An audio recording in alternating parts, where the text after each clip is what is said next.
de la persona, poderes preventivos y autotutela. Sin más dilación y viendo la hora a la que empezamos con un poco de retraso y la importancia que tiene y la calidad de los ponentes, voy a presentar a todos los ponentes. En primer lugar, Juan Francisco Herrera García Canturri, notario de Valencia, mediador civil y mercantil, miembro de la Fundación Notarial para la Mediación y Arbitraje de Solucio Litis, patrono de la Fundación Equitas y delegado de dicha fundación en la Comunidad Valenciana, presidente de INDISBA, Instituto Notarial para la Atención Jurídica a Personas con Discapacidad o Riesgo de Exclusión Social de Valencia. María Dolores Cervilla Garzón, catedrática de Derecho Civil, 3 sexenios de investigación, vocal académica de la Comisión de Evaluación de Títulos de ANECA, investigadora principal del proyecto de excelencia del Plan Nacional I+D Jurisdoc, Jurisprudencia y Doctrina, incidencia de la doctrina en las resoluciones de los órdenes civil, penal y laboral, y coordinadora de la red temática Red Bifam. Patricio Monzón Moreno, notario de Valencia, máster del Instituto de Empresa de Madrid en asesoramiento fiscal de empresas y colaborador de la Fundación Equitas del Notariado. Y por último, Nelson Rosenwald, de Brasil, postdoctorado en Derecho Civil por la Universidad de Roma III y en Derecho Societario por la Universidad de Coimbra, fiscal de Justicia en la Fiscalía General del Estado de Minas Gerais y profesor de Derecho Privado en Brasil. La primera de las ponencias, los poderes preventivos y la autonomía de la voluntad. A nadie se le escapa la importancia que en la actualidad tiene en la práctica de la abogacía.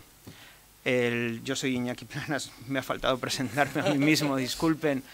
Soy abogado, director del Departamento de Procesal en Andersen Tax and Legal aquí en Valencia y por lo tanto estamos muy en contacto con los notarios y con todos los operadores jurídicos, tanto jueces como fiscales en materia de incapacidad. Y es una de las herramientas que más estamos utilizando en los últimos años para prevenir procedimientos de incapacitación en familias, protección del patrimonio y que las cosas se queden, digámoslo de esta manera, dentro de casa y que no tengamos la supervisión siempre que las atenciones del presunto incapaz o de la persona que va perdiendo la capacidad de modo progresivo por la edad, Alzheimer y por otras condicionantes, pueden llegar a verse inmersos en un procedimiento judicial que puede alterar el normal desarrollo de las empresas y, en definitiva, de la vida familiar. Por lo tanto, tiene la palabra don Juan Francisco Herrera García Canturri. Cuando quieras. Bueno, muchas gracias, Iñaki, por la presentación y muchas gracias, sobre todo, a la Universidad Católica de Valencia por permitirnos estar en este segundo Congreso de Familia y por la organización de estas jornadas. A mí, si me permitís, voy a hablar un poquito de la Fundación Equitas, quizás porque sea su aniversario. El día 15 de octubre, el día de Santa Teresa, cumplimos 20 años y la Fundación Equitas es, en cierta forma, la ONG del notariado.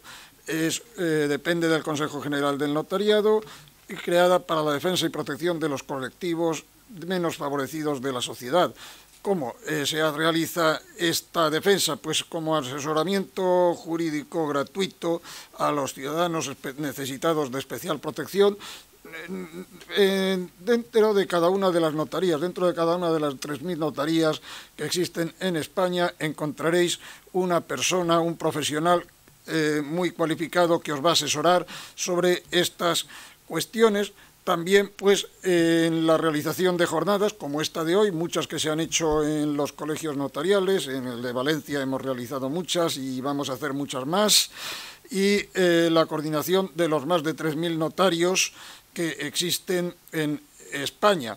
Yo os recomendaría que entréis en nuestra página web, que se llama www.aequitas.org, y allí pues hay un consultorio jurídico muy interesante y muy completo sobre estas cuestiones de discapacidad, al cual se pueden realizar cuestiones y sobre el cual pues las cuestiones ya resueltas se pueden consultar. Pero vamos, de hecho también a la entrada hemos dejado unas publicaciones, folletos sobre pues todas estas cuestiones, sobre la Convención, sobre patrimonio protegido, sobre los poderes preventivos. No sé si las habéis visto o los habéis recogido, allí están a vuestra disposición. Entonces vamos a entrar en el estudio de la Convención de la ONU sobre Derechos de las Personas con Discapacidad, que se aprobó el 13 de diciembre de 2006, ha sido ratificada por España. Otra cosa es que se haya aplicado o está en vías de aplicación. Este anteproyecto del cual antes hablábamos, pues en ello está, pero que nos cambia completamente el paradigma de la situación de las personas con discapacidad. Ayer estaba en la toma de posesión como académico de la Real Academia de Jurisprudencia y Legislación de Valencia, de un querido y admirado amigo, Gonzalo López Ebre, teniente fiscal de la Comunidad Valenciana, muchos años que ha sido el que cabeza en la sección de discapacidad, perdón, en la sección de civil y discapacidad de la Audiencia de Valencia, y él nos decía una cosa medio en broma. Mira, muchos cuando salimos de la universidad, pues nos quedan dos conceptos claros, los de distinción entre bienes muebles e inmuebles, ya lo de semovientes es para nota, y la distinción entre la capacidad jurídica y la capacidad de obrar. Y ahora, pues, con la Convención tendremos que solo tendremos que distinguir entre bienes muebles e inmuebles, porque la capacidad jurídica y la capacidad de obrar, toda persona que tiene la capacidad jurídica tendrá la capacidad de obrar. Y estas personas discapaces, pues los que habrá que buscar es los apoyos, los ajustes oportunos para que puedan por sí, en lo posible, ejercer sus derechos. A nadie se le puede privar de los derechos. Ya veis que, por ejemplo, en la incapacitación judicial habitualmente se les privaba del derecho de voto. Ahora ya esa privación del derecho de voto ha desaparecido y irán desapareciendo las demás en lo posible. En eso está el anteproyecto y ese es el camino. Pues la incapacitación judicial, que es un procedimiento duro, donde el cual pues los padres tienen que demandar a su hijo discapaz para, en fin, protegerle, pues se le incapacitaba, incluso se le privaba del derecho de voto, y de todos los demás se le privaba prácticamente de la capacidad de obrar, que era ejercida por el padre, si era patria potestad prorrogada, o por un tutor, y bueno, con los controles del fiscal y del juez correspondientes, y eso pues tiene que desaparecer. La figura del tutor pues será sustituida fundamentalmente por la figura del curador, que ayudará, que ajustará, y habrá que hacer un traje a medida, habrá que revisar todas las incapacitaciones judiciales existentes y habrá que hacer un traje a medida. También sobre esta cuestión, un tema pequeño, una cosa es la incapacitación judicial y otros son los certificados administrativos de minusvalía, que en absoluto limitan la capacidad de obrar. Vamos a entrar brevemente, tampoco voy a hablar mucho, porque además ha habido antes una comunicación muy buena de Inés, me parece, ¿no?, sobre los poderes preventivos. Los poderes preventivos fueron introducidos en el Código Civil por la Ley 41/2003 de protección patrimonial de las personas con discapacidad, ley anterior incluso a la Convención, en la cual tuvo mucha intervención, realmente pues fuimos los que la redactamos, la Fundación Equitas, y entonces en el artículo 1732 del Código Civil nos habla de cuáles son las circunstancias por las que se extingue el mandato, y nos dice: el mandato se extingue por su revocación, por renuncia o incapacidad del mandatario, por muerte, declaración de prodigalidad o concurso o insolvencia del mandante o mandatario, y el mandato se extinguirá también por la incapacidad sobrevenida del mandante, a no ser, en este caso sí, incapacitación judicial, a no ser de que él mismo se hubiese dispuesto su continuación o el mandato se hubiera dado para el caso de incapacidad del mandante apreciada conforme a lo dispuesto por éste. En estos casos el mandato podrá terminar por resolución judicial dictada al constituirse el organismo tutelar o posteriormente a instancias del tutor. Nos encontramos con un poder que nosotros le llamamos en broma el poder de ruina. el poder de administración y disposición. Entonces, este poder de ruina, que muchas veces los padres hacen a favor de los hijos, solidaria o mancomunadamente, y yo siempre, si hay varios hijos, recomiendo que sea de forma mancomunada, por lo menos de 2 o de 3 o una cosa así, pero en fin, solidaria o mancomunadamente los hacen los padres a favor de los hijos cuando ellos pues ven que se van haciendo mayores y que, bueno, pues determinadas gestiones pues les corresponde que sin que por ello limite la capacidad de obrar de los padres, pero los hijos o el apoderado, hablamos de hijos, tú comentabas antes de hijos, bueno, el apoderado o los apoderados, los que sean, actúan también con la misma capacidad, salvo aquellos derechos personalísimos, este poder de administración o disposición que produce efectos desde ya. Entonces, este poder de administración o disposición, pues se puede decir, vale, y si me incapacitan judicialmente, pues que subsista. Entonces estará la figura del tutor de una parte y la figura y el apoderado o apoderados, porque pueden ser varios, mancomunados o solidarios, seguirán subsistiendo. Y hay en la tercera posibilidad, que es la del poder preventivo propiamente dicho. En este caso, una persona, yo mismo, cualquiera de vosotros, cualquiera de ustedes, capaz dice, bueno, para el caso que se produzca determinada circunstancia que yo pongo en el poder, por ejemplo, pues que sea diagnosticado de Alzheimer, que cumpla 85 años, o lo que quiera, que me quede en silla de ruedas, que, en fin, en esa circunstancia objetiva, entonces entra en vigor ese poder. Y entonces yo, apoderado, o apoderados, si son mancomunados, o lo que sea, yo apoderado, con el diagnóstico de Alzheimer del señor, puedo acudir al notario y hacer valer ese poder de ruina, porque precisamente aquí, el 1732, lo que nos dice es, van las circunstancias que el apoderado determine, no habla de incapacitación judicial, habla de las circunstancias que el apoderado determine. Lógicamente, este poder preventivo, que desgraciadamente hasta ahora no está teniendo mucho uso, hay que también ponerlo en conexión con la autotutela, que está también introducida en el artículo por la Ley 41/2003, en el artículo 223 del Código Civil, y que además, pues la persona que se designe como tutor pasa por delante de todos, conforme al 234, pero esto nos lo va a explicar muy bien María Dolores ahora mismo, porque es su tema y en él no quiero entrar. Entonces, simplemente comentaros que tengáis confianza. Muchas veces las personas pues acuden a la notaría, pues personas con hijos con problemas, con discapacidad, bueno, mira, una confesión, yo tengo 3 hijos, uno que tiene una discapacidad, es intelectual ligero, y los otros 2 normales, y el que menos problemas me da es el que tiene la discapacidad, o sea que problemas hijos nos los van a dar todos, y vamos, pero en fin, eso es aparte, vienen y te cuentan cosas, y entonces pues hay figuras.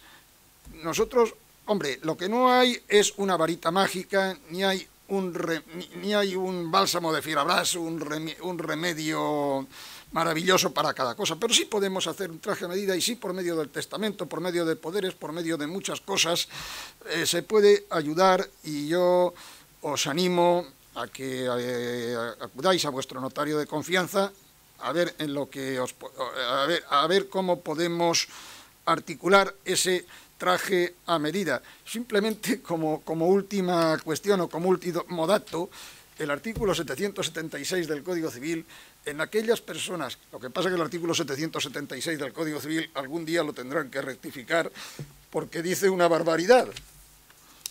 Dice una auténtica barbaridad, a mi juicio, dice, el ascendiente padre o ascendiente, podrá nombrar sustituto al descendiente mayor de 14 años que, conforme a derecho, haya sido declarado incapaz por enajenación mental. Lo de la enajenación mental no tiene ningún sentido, hablemos de haya sido incapacitado judicialmente, pero esto supone realmente el hacer el testamento en nombre de esta persona que no lo puede hacer por sí. Y bueno, pues no sé cuánto tiempo he estado, pero... Quedan 5 minutos si quieres. Pues mira, yo creo que ya está bien, porque vamos con un poquito de retraso y así...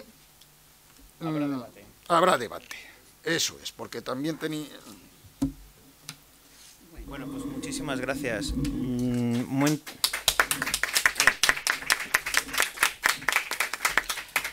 Yo sí que añadiría que en caso de duda, aparte de acudir al notario, acudan también a su abogado de confianza, porque si no nos morimos de hambre.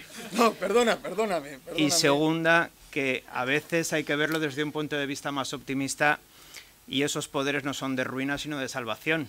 Entonces también ayudan a sacar a la gente de los problemas. Pero bueno, es verdad, se denominan así. Bien, tiene la palabra doña María Dolores Cervilla Garzón, de la Universidad de Cádiz, y va a hablar sobre la autotutela y el control judicial posterior. Cuando quieras. Muchas gracias.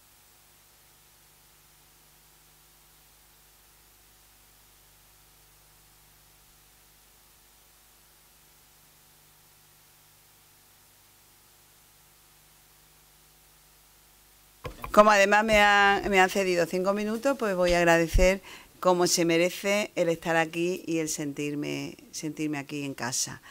Quiero agradecer a la Universidad Católica de Valencia que me haya invitado, al área de Derecho Civil, personalizado en Pilar Estellés, que lo voy a pronunciar bien, que le cambiaba el acento.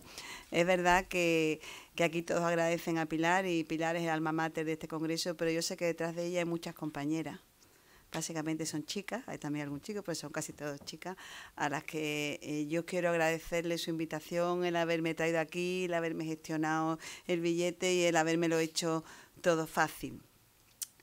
Dicho todo eso, yo me siento aquí en casa. Yo me enamoré de esta ciudad la primera vez que vine. Dicen que Cádiz es la ciudad de la luz, yo soy de Jerez.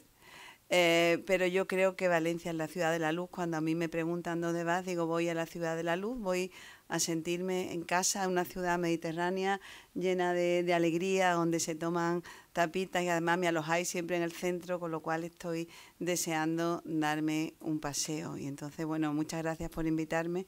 Me siento muy cómoda aquí, me siento acogida con mucho cariño y yo pues siempre pretendo devolver el cariño que me dan, que siempre es más el que me dan que el que yo devuelvo. Hoy me ha tocado, dicho todos estos agradecimientos, que sé que me he extendido, pero no importa, dar gracias siempre es muy importante. He venido con un tema que cuando me lo sugirieron no me gustó mucho. Pensé, voy a bailar con la más fea. Me encantan los retos. Y cuando me puse a estudiar la autotutela y el control judicial posterior para venir aquí, yo había estudiado ya el anteproyecto y me hubiera divertido más quizá algunos otros aspectos más llamativos, más significativos. Parece que el tema de la autotutela, que en el anteproyecto es autocuratela, es, digamos, pues menos original, menos gracioso, da menos tiempo para explayarse. Y a mí siempre me gusta hacer intervenciones estrellas y pensé, pues esta vez no voy a poder hacer una intervención estrella porque el tema es un tema clásico, más planito y que da menos juego. Craso error, porque cuando uno empieza a estudiar los temas siempre se da cuenta de los conflictos que hay detrás, los flecos y sobre todo los sentimientos que se esconden detrás de los temas. Y yo vengo a hablaros de la autotutela y el control judicial posterior, porque así se llama mi intervención, pero yo vengo hoy a hablaros de la libertad, porque esta es una institución para regular la libertad. A mí siempre he dicho, y lo he dicho por escrito en varias ocasiones, que el fin básico del derecho civil es la libertad. Hay otras ramas del ordenamiento jurídico que se dedican a proteger a los débiles, etcétera, etcétera. Pero el derecho civil se dedica a la libertad y a buscar una parcela del ordenamiento jurídico para defenderla de las agresiones de los demás.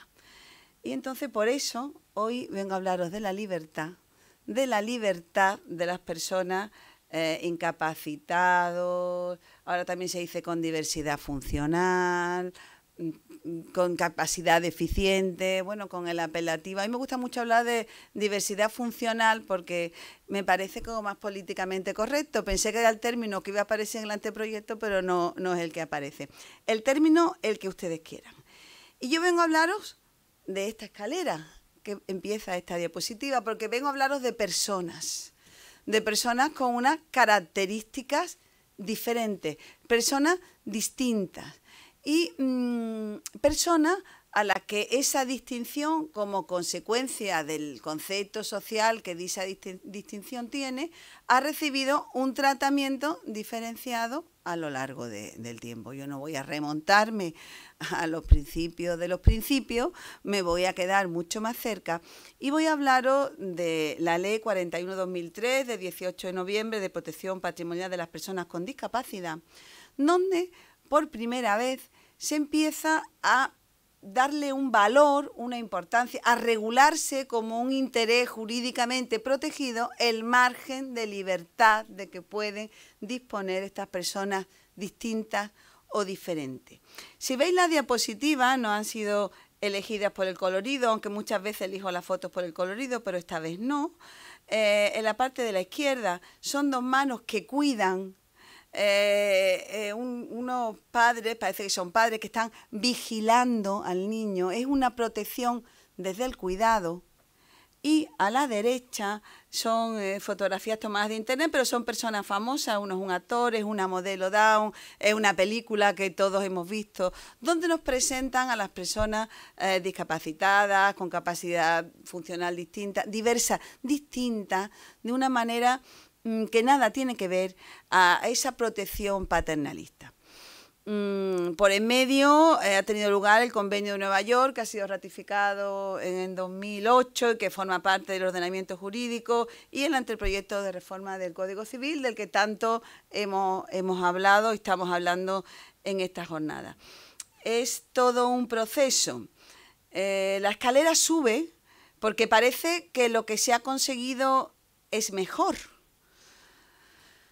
Es verdad que reconocer parcelas de libertad es algo positivo, va relacionado con la dignidad del ser humano, con el libre desarrollo de la personalidad, que trata a las personas discapacitadas como si fueran menores, etcétera, etcétera. Es verdad que ese argumento políticamente correcto lo tenemos todos en la cabeza y no sería yo la que dijera lo contrario, pero sí me gustaría plantearlo que no todo es Felicilandia, que la parte de la derecha no es la sociedad perfecta, donde todos opinan, donde ya hay que apoyarlos porque no se le puede sustituir, porque no tenemos tutor sino curador, que resulta que hay que consultarle lo que quiere hacer. ¿Les voy a hablar de libertad? Sí, libertad, pero a lo mejor es demasiada libertad, a lo mejor no hemos dejado detrás algo. Os dejo la pregunta porque luego la voy a retomar y vamos a pensar algunas cositas. Bueno, cuando uno habla de una institución y uno es civilista como yo, no tiene más remedio que hablar del régimen jurídico vigente, porque aunque la intervención se llama la autotutela, el control judicial posterior, yo acabaré hablando de la autocuratela, que es la versión moderna de la autotutela que figura en el proyecto, aunque tampoco se han producido grandes cambios, luego lo veremos, ¿no? El régimen jurídico vigente figura los artículos 223 y 224 del Código Civil. Estos artículos básicamente dicen que los padres en testamento o escritura pública pues pueden designar el tutor, el órgano de fiscalización o cualquier disposición sobre la persona y bienes del menor, en caso están preveyendo su fallecimiento o su posible incapacitación para ser padres, ¿no? En ese mismo precepto, en el segundo párrafo, se refiere, no se refiere a la mayoría de edad, yo he puesto ahí mayoría de edad, pero está mal puesto, se refiere a personas con suficiente capacidad de obrar. Evidentemente, un mayor de edad, porque todavía, gracias a Dios, podemos hablar de capacidad de obrar, luego ya no hablaremos, ahora estamos en el derecho vigente, El mayor de edad, por supuesto que tiene capacidad de obrar, pero es posible incluso que pueda comparecer a establecer una autotutela algún mayor emancipado o algún sujeto que aunque esté incapacitado, pues el notario observe que tiene capacidad suficiente como para cualquier otro acto, ¿no? Dice que mayor de edad con capacidad de obrar suficiente en escritura pública en previsión de ser incapacitado, cualquier disposición sobre la persona o sus bienes, incluida el tutor, es decir, toda la libertad. Se puede establecer lo que uno quiera, no necesariamente el nombramiento de un tutor, también de un curador o cualquier otra medida sobre su persona o sus bienes. Bueno, esta voluntad de los padres y esta voluntad del mayor de edad con suficiente juicio en previsión de ser incapacitado o si está incapacitado parcialmente en previsión de que pueda serlo una incapacitación mayor, de cierta medida vincula al juez. Es decir, cuando se produce el procedimiento de incapacitación, si estamos ante un menor de edad, la decisión de los padres se sitúa en la cuarta lugar en la lista de preferencia. Claro, primero está el cónyuge, primero están los padres si viven, y ya si los padres no viven, la previsión que los padres hubieran hecho al respecto.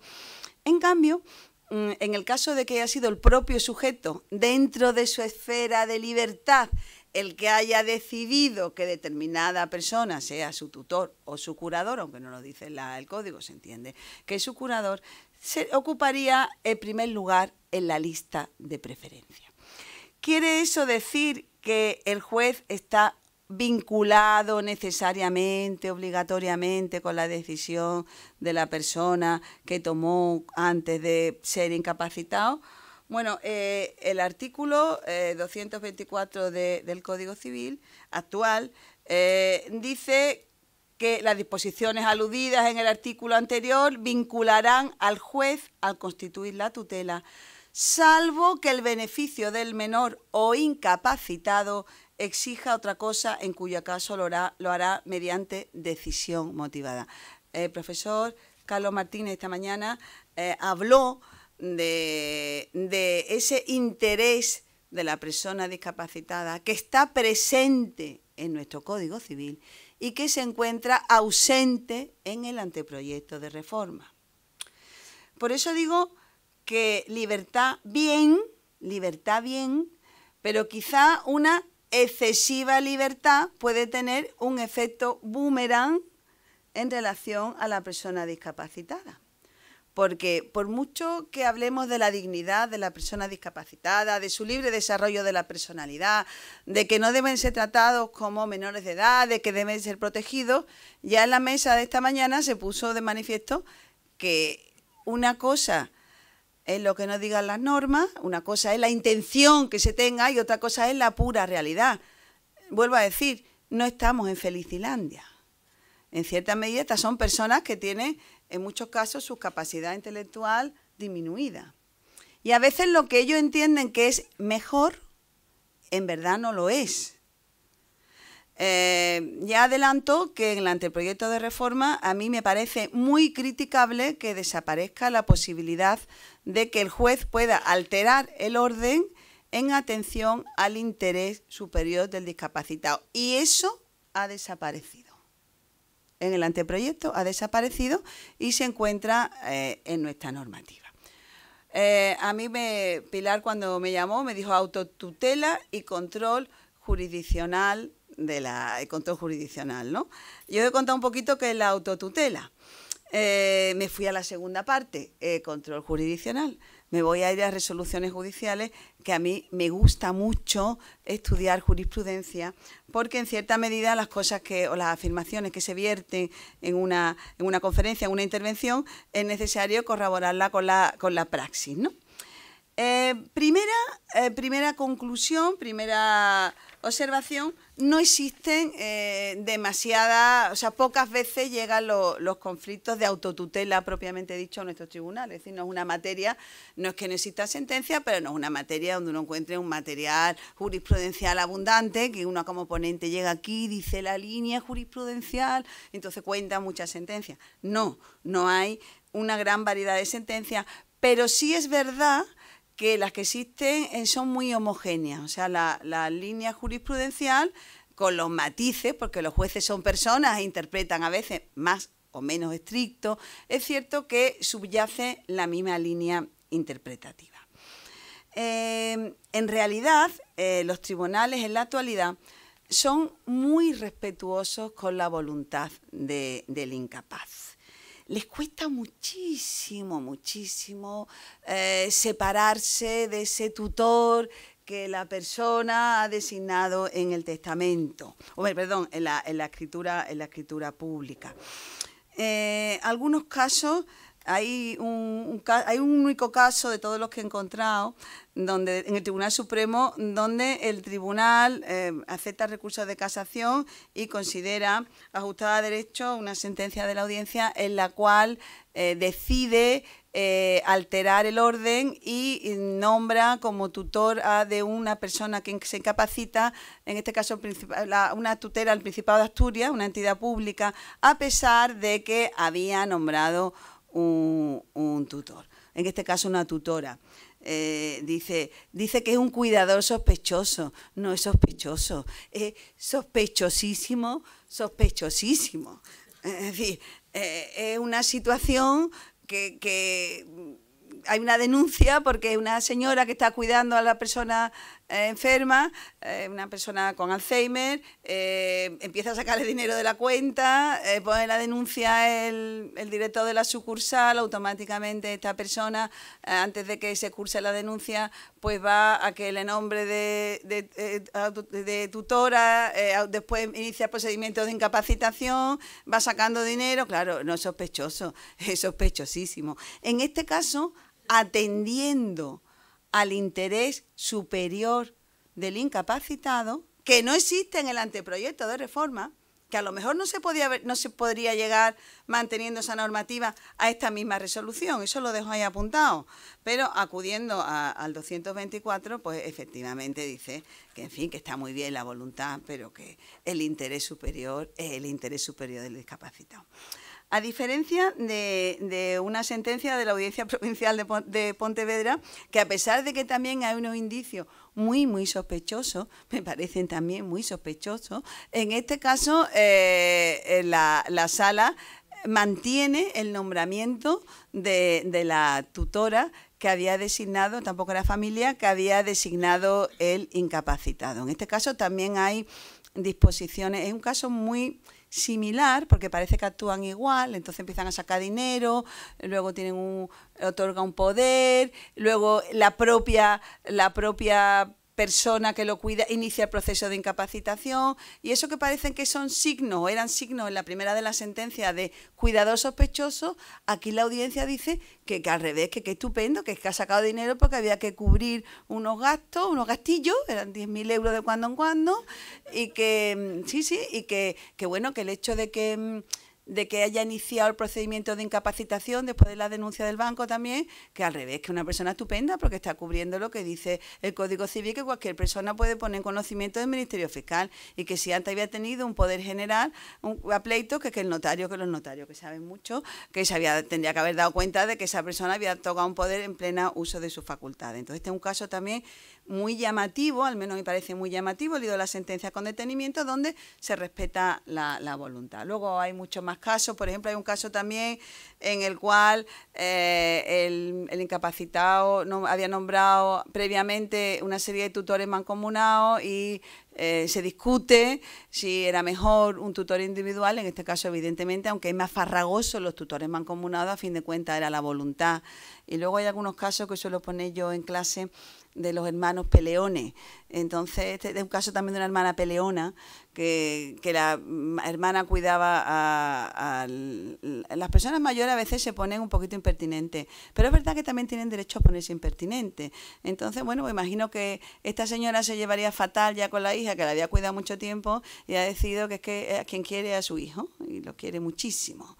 Y entonces, pues, hay una contienda y el tribunal dice, como veo un acierto, que si esta señora se quiere con el hijo, pues que se vaya con el hijo. Claro, la hija dice que le he cuidado mucho tiempo, claro, imagino que tendría una buena pensión, tendría una buena paga, bien, pero es que la voluntad está por encima y ambos pues podían cuidarla igualmente. No se justifican el interés del menor, de que como es una señora, la ha cuidado porque se va a quedar con el hijo estando la hija mejor y la mujer es más cuidadora. Bueno, ese argumento de género ya no se mantiene, gracias a Dios.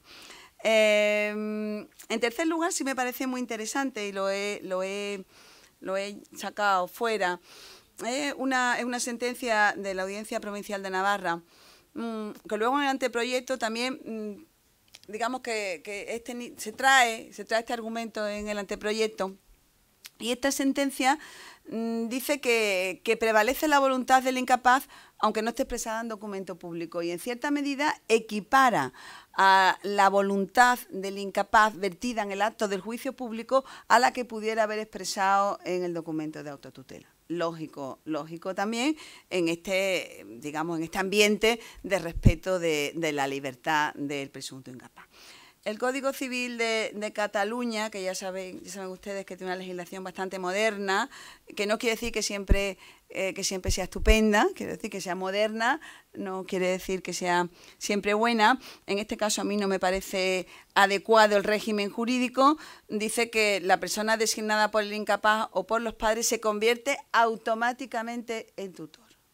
O sea, la preferencia por la libertad es completamente absoluta, a no ser que se impugne por el Ministerio Fiscal o por personas de las llamadas a ejercer la tutela y se aprecie un cambio sobrevenido de circunstancias. Se aprecie un cambio sobrevenido de circunstancias. No que sea o no beneficioso para el interés del incapaz. O sea, puede ser que no sea beneficioso, pero no haya existido un cambio de circunstancias. ¿Por qué? Porque entiende el legislador que si no ha existido un cambio de circunstancias es la voluntad del incapacitado, y yo ya le diría más, bueno, pues el incapacitado ha querido un tutor que no le viene bien, digamos poco a poco que se aguante. ¿Está bien eso? ¿Casa esto con la protección de los incapacitados? ¿Estamos volviendo la libertad con un efecto boomerang?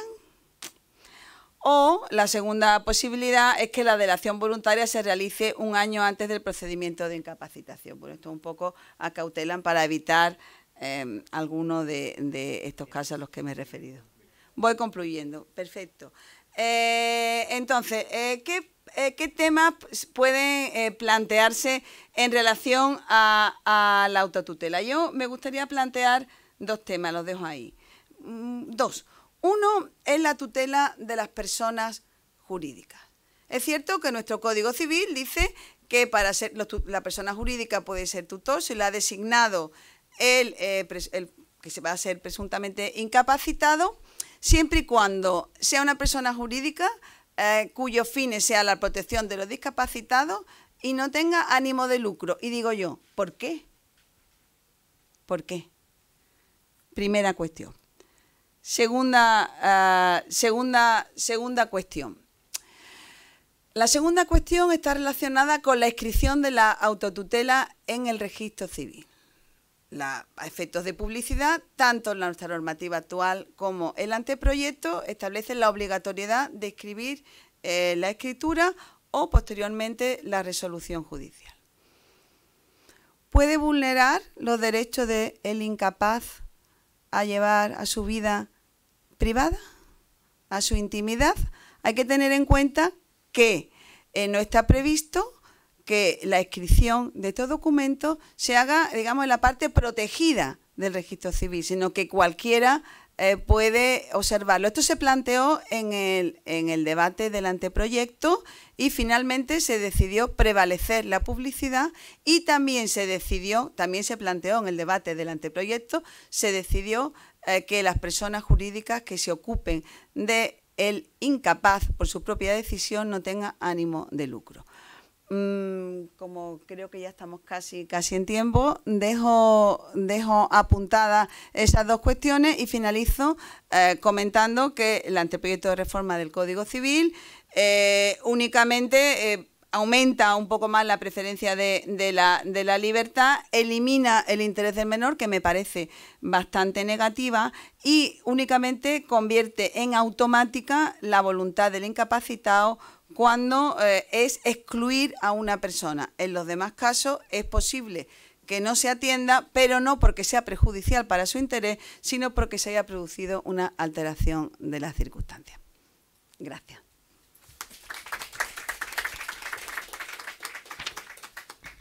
Muy bien, muy interesante todas las menciones jurisprudenciales. Ahora mismo estamos nosotros trabajando en un caso con un juzgado de instrucción, con un fideicomiso de residuo condicionado al buen cuidado de las personas mayores que tenía esa señora a su cuidado, y exactamente nos han dicho lo mismo, que no es sospechoso que pasara de tener una señora un gasto mensual de 300 euros a 5.000 euros.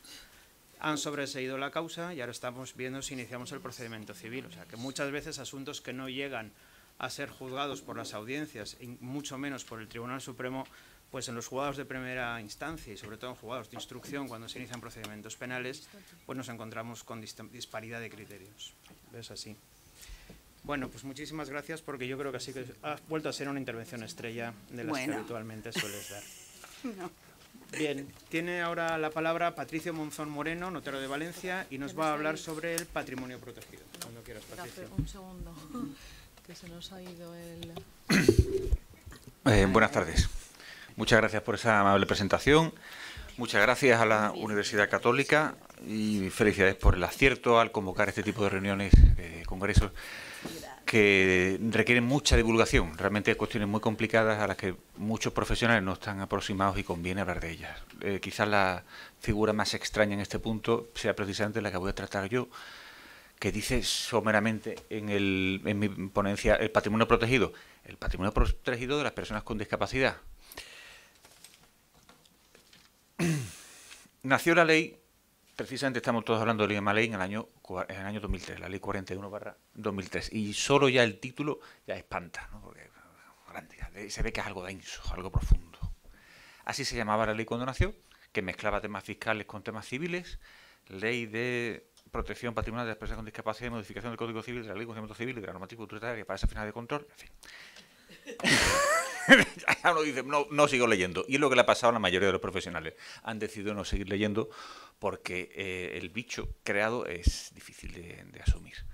Sin embargo, engarza perfectamente en el ámbito civil, conecta perfectamente con lo que decía Dolores de la libertad, porque trata de la libertad. Voy a citar yo también a nuestro querido don Gonzalo López Ebri, porque él también tuvo otra frase genial y dice, señores, hagan que sus hijos se libren de nosotros, de los señores vestidos de oscuro, consigan hacer documentos ante notario, que haga falta para que no haya que llegar a una incapacitación penosísima y a unas decisiones que se eleven distancia y tal, salgan de los juzgados. Y esta ley también nos permite salir de ahí. Crea la posibilidad de que haya un patrimonio separado. Se dice que es por Ministerio de la Ley y la voluntad de las partes, evidentemente, que tiene un régimen propio de administración, que es el que queramos, el que nos dé la gana, ya lo administramos como nos parezca, que carece de personalidad jurídica y que tiene un régimen especial y limitado de responsabilidad. Este patrimonio protegido, pues, se funda en aportaciones a título gratuito, en este sentido pues muy parecido a una fundación o a los famosos trusts anglosajones, a los que se aproxima bastante. Y su leitmotiv es que tiene que estar destinado a la satisfacción de las necesidades vitales de las personas con discapacidad. Como elemento subjetivo, la gran creación de la ley fue que podían ser beneficiarios personas que no estaban incapacitadas. Por fin, ya en el 2003 se vio que no hacía falta llegar a este procedimiento. Entonces, pues basta con que se obtenga un certificado de discapacidad, que es el que suele emitir la Generalidad, el 33% en casos de discapacidad psíquica, 65% en casos de discapacidad física o sensorial. Cumplido ese requisito y exhibido, ya se está dentro de la ley.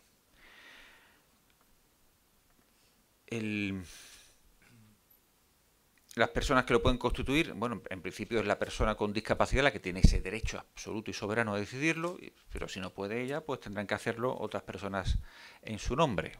Ahí entra, evidentemente, normalmente los padres o los tutores y en algunos casos el guardador de hecho.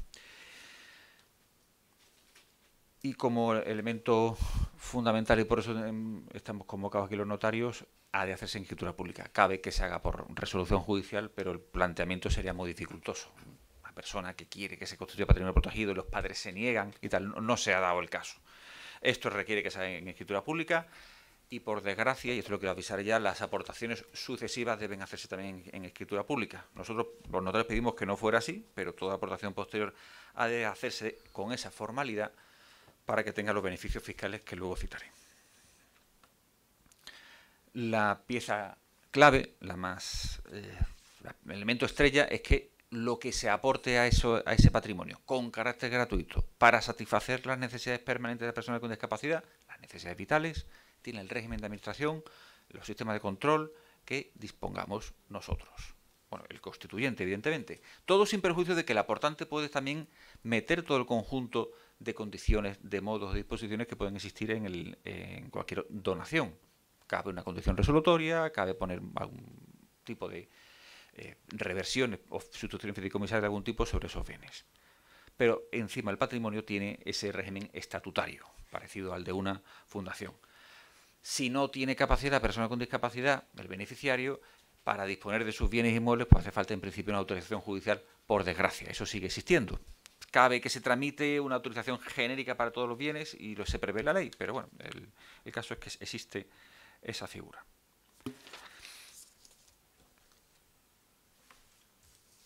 Y una vez firmado, pues una vez constituido, tiene un régimen de publicidad bastante amplio, que es el de remitir al registro civil. El notario tiene que remitirlo al registro civil, se tiene que llevar al registro en los que figurarán inscritos los bienes aportados, bienes inmuebles, pues el registro de propiedad. Si son fondos de pensiones, fondos de cualquier tipo, pues tendrían que pasar por su correspondiente entidad gestora. Bien, además,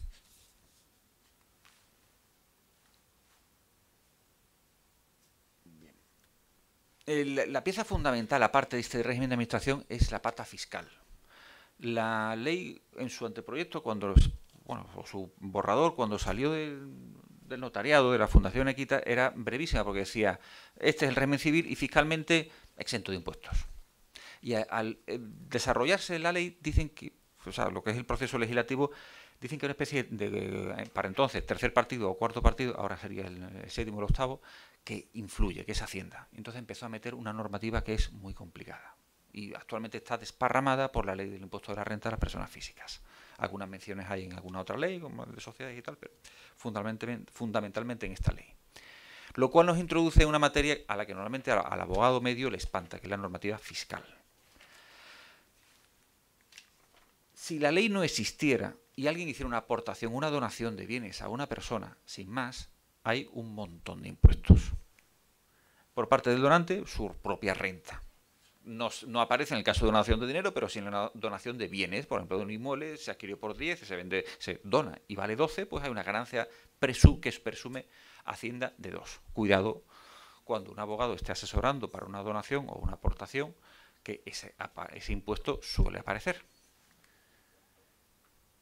Por parte del donatario aparecen dos tipos de impuestos, los directos y los indirectos. Como impuesto directo, el impuesto de sucesiones y donaciones, que es normalmente el más grave, empieza en el 7,65%, tiene una cuota gradual, hay que liquidarlo en el plazo de un mes y puede ser significativo. Aquí en Valencia, hasta los primeros 100.000 euros de donación de padres a hijos, pero solo de padres a hijos, pues está bonificado al cero, o sea, quedaría cero, pero para mayores cantidades sí que aparece y es muy gravoso. En el IRPF del donatario podría devengarse, pero quedaría en principio exento. Es decir, la propia ley de renta dice, si recibo por donación algo, queda exento de la renta. El impuesto del incremento del valor de los terrenos de naturaleza urbana, esas letritas que aparecen ahí, IVTNU, ese es lo que todo el mundo conoce como la plusvalía municipal, que era el nombre antiguo que tenía, que en el caso de donaciones recae sobre el donatario siempre que sea sobre un bien inmueble, y el impuesto del patrimonio que ahora podemos considerar como exento.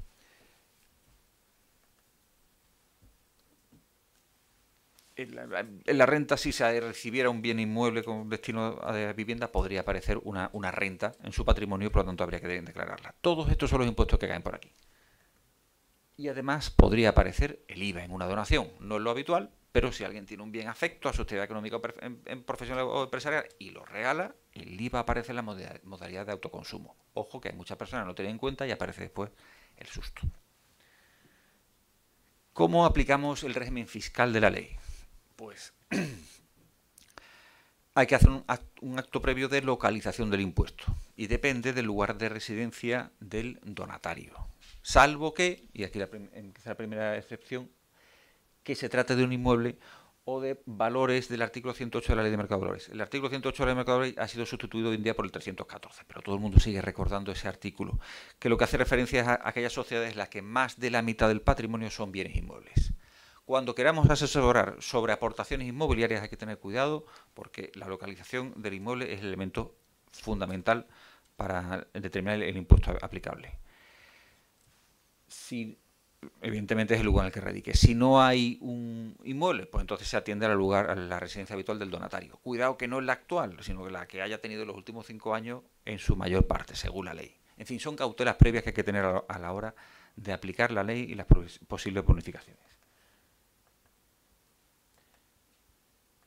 Con arreglo a la ley, ¿qué beneficios fiscales nos da la ley a nivel familiar, a nivel patrimonial? Primero, que la ganancia de la aportación queda no sujeta. Es decir, uno aporta un inmueble al patrimonio protegido y no se produce el impuesto de la renta, que ya es un dato importante. Cuidado que desaparecen los coeficientes de abatimiento. Es una figura fiscal que está en fase de desaparición y que habla de las adquisiciones anteriores al año 94. Quiere decir que si el inmueble es inferior, fue adquirido por parte del aportante antes del año 94, habría que hablar con un especialista. Exento del impuesto de jurídico documentado, ocurre por principio. Las comunidades autónomas podemos entender que ya tienen el impuesto de patrimonio extinto. Hay que presentar la declaración de la renta del aportante. Es posible que haya que declarar la aportación por parte del donante. Y formalmente hay que presentar el aportante tiene que presentar un modelo en enero de todos los años ante Hacienda declarando las aportaciones que ha realizado. Bueno, esos son los requisitos. Y la pieza que le da a esto importancia son los 10.000 euros que se pueden aportar cada año por parte de son necesariamente parientes o tutores o curadores. Hasta 10.000 euros que aporten quedan reducidos en su renta. Es decir, es como si hubieran ganado 10.000 euros menos. Para que se hagan una idea, supongamos que estamos en un tipo de renta marginal del 40%. El 40% no existe, existe el 35% y el 40% tal, pero perdón, el 35% y el 45%, pero pongamos que una persona más o menos está pagando en su tipo marginal el 40%. Si aporta 10.000 euros, tiene una reducción de esos 10.000 euros en su renta y se ahorraría 4.000 euros en su declaración de la renta. Si son los dos aportantes, padre y madre, quedaría tendría en su economía familiar tendría un mayor disponibilidad económica de 8.000 euros. No está nada mal. Quiero decir que la reducción tiene un buen atractivo fiscal. Depende del tipo de economía a la que nos estemos refiriendo. Muy buenas. No solamente me estoy refiriendo a que esto es aplicable a grandes patrimonios, pero sobre todo a rentas medias y medias altas. Ahí es donde realmente fiscalmente da una gran ayuda.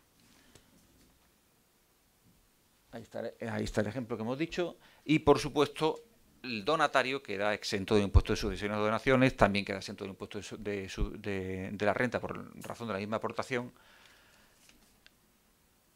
Y la reducción tiene otro límite mayor, que es el de 3 veces el IPREM. El IPREM de 2018 se ha prorrogado por 2019. En fin, el caso es que seguimos hablando de unos 10.000 euros de aportación por cada uno de los aportantes. ¿Pueden aportar más personas? Sí, los abuelos, otras personas que estén a nivel familiar próximo pueden realizar aportaciones, pero no pueden superar los 24.250 euros anuales porque las bonificaciones se perderían en parte. Bien. Hay que comentar algunas cositas que deben tenerse en mente cuando se asesora sobre esta materia. En primer término, que la ley prevé una suerte de indisponibilidad. Durante 4 años no se puede disponer de los bienes aportados al patrimonio protegido. No se puede. Sobre todo, fundamentalmente, si estamos hablando de bienes inmuebles. Ahora, si es dinero y es para atender satisfacer las necesidades vitales de la persona con discapacidad, en ese caso hubo un cambio en la ley que permite que civilmente sí se hagan, pero fiscalmente no se ha completado esa modificación. Moraleja: el dinero que se haya metido en el patrimonio protegido durante los primeros 4 años, si es posible, mejor que no lo toquen. Si lo tocan, Hacienda en algunos casos está iniciando procedimientos de inspección para ver si efectivamente hay derecho o no hay derecho. Es un tema actualmente debatido. Se debe a que para algunos el patrimonio protegido nació con una finalidad de patrimonio de conservación y para otros de renta, de consumo. Y esta última idea, que para mí es esencial y está vinculada de alguna forma con la Convención de Nueva York, pues no ha prosperado todavía entre todos los asesores fiscales. Los rendimientos de ese patrimonio, si fuera mucho, a veces producen rentas, producen intereses, pues sí están sujetos a su propia declaración de la renta por parte del beneficiario, que normalmente estamos hablando de pocas cantidades y el beneficiario no tiene que hacer declaración de la renta, pero hay veces que sí. Y me pregunto algunas cosas. ¿Por qué las aportaciones solo las pueden hacer los parientes más próximos? ¿Por qué no puede una persona que está cuidando de otra, por lo que sea, y hacer una aportación a su patrimonio protegido? Es una cosa que no lo acabo de entender. ¿Por qué se mantiene algún impuesto sobre esta materia? Cuidado que la plusvalía sigue devengándose. La plusvalía del ayuntamiento está ahí, ahora está en tela de juicio, está en el Tribunal Constitucional si se mantiene o no. Ha tenido ya un par de mordiscos fuertes que le han pegado, porque si hay pérdida de patrimonio no hay plusvalía, pero ese impuesto sigue ahí y puede aparecer cuando menos nos lo esperamos. No entiendo por qué no se pueden aportar bienes que estén afectos al régimen, al patrimonio empresarial o profesional del aportante. Es decir, esos bienes no quedarían amparados por la bonificación fiscal que hemos dicho. No entiendo por qué. Porque no puede uno coger mira, quiero que esté local, esta vivienda que... La ley fiscal empezó a ser cicatera y a cortar ahí elementos de forma innecesaria. Y no entiendo tampoco la complejidad global que tiene la ley. En general, es una ley difícil de asimilar. De hecho, los notarios lo hemos estado utilizando poco y cualquiera pregunta pues, habrá notado que... Los coeficientes de abatimiento es una figura, como les decía, antigua, pero se refiere a adquisiciones anteriores al año 94 y es un perjuicio ligero que les puede causar y no entiendo por qué está ahí. Y, ojo con algunas cositas. Venga advertencias. El IVA podría devengarse. La plusvalía existe. Se pierde el coeficiente anterior. Esa indisponibilidad, la localización del impuesto y una advertencia última. En Cataluña, en su Código Civil han regulado también esta figura. Y lo han hecho pues, de una forma mucho más moderna. Tan moderna que a lo mejor se han pasado. Es decir, ellos han hecho un trust en toda regla. Tan diferente es la regulación del patrimonio protegido en Cataluña de la civil del Estado que la Hacienda catalana está entendiendo, bueno, la Hacienda del Estado está entendiendo que no se le puede aplicar las bonificaciones de la ley de IRPF, porque es que es materialmente distinta. Entonces, pues, a ver, todavía estamos hablando a ver qué se hace con eso. Una barbaridad. Bien, yo he cumplido mi plazo. Muchísimas gracias por la oportunidad.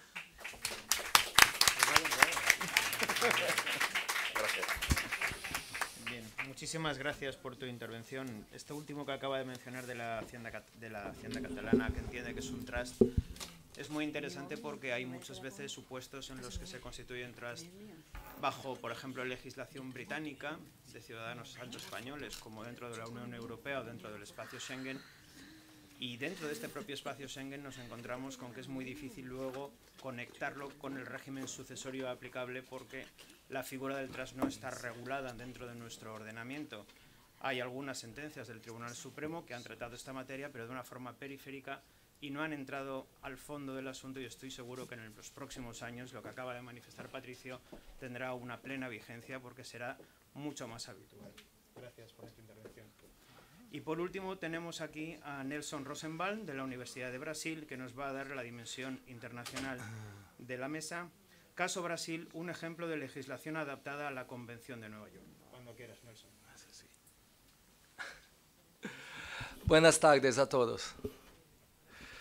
Quisiera agradecer a los profesores Pilar Peralta y José Ramón de Verda la amable invitación para participar en el Congreso Internacional de Derecho de Familia en la Universidad Católica de Valencia Y doy la enhorabuena a los miembros del comité organizador y científico por la excelente organización del seminario y aprovecho para saludar a los demás ponentes que permiten que hoy podamos aprender de diferentes culturas jurídicas. La Convención de Nueva York es un hito para Brasil en la protección y promoción de los derechos fundamentales de las personas con discapacidad. En 2009 se llevó a cabo la primera Convención Internacional de Derechos Humanos internalizada en mi país con un quórum cualificado que le otorgó una posición primaria en el sistema jurídico brasileño, con equivalencia a las normas constitucionales. Sin embargo, el segundo y decisivo paso tuvo lugar a principios de 2016 con la entrada en vigor del Estatuto de la Persona con Discapacidad, conocido en Brasil como EPD. Se trata de una legislación avanzada en la que las medidas relativas al ejercicio de la capacidad legal combinan el cuidado con la autodeterminación de las personas con discapacidad.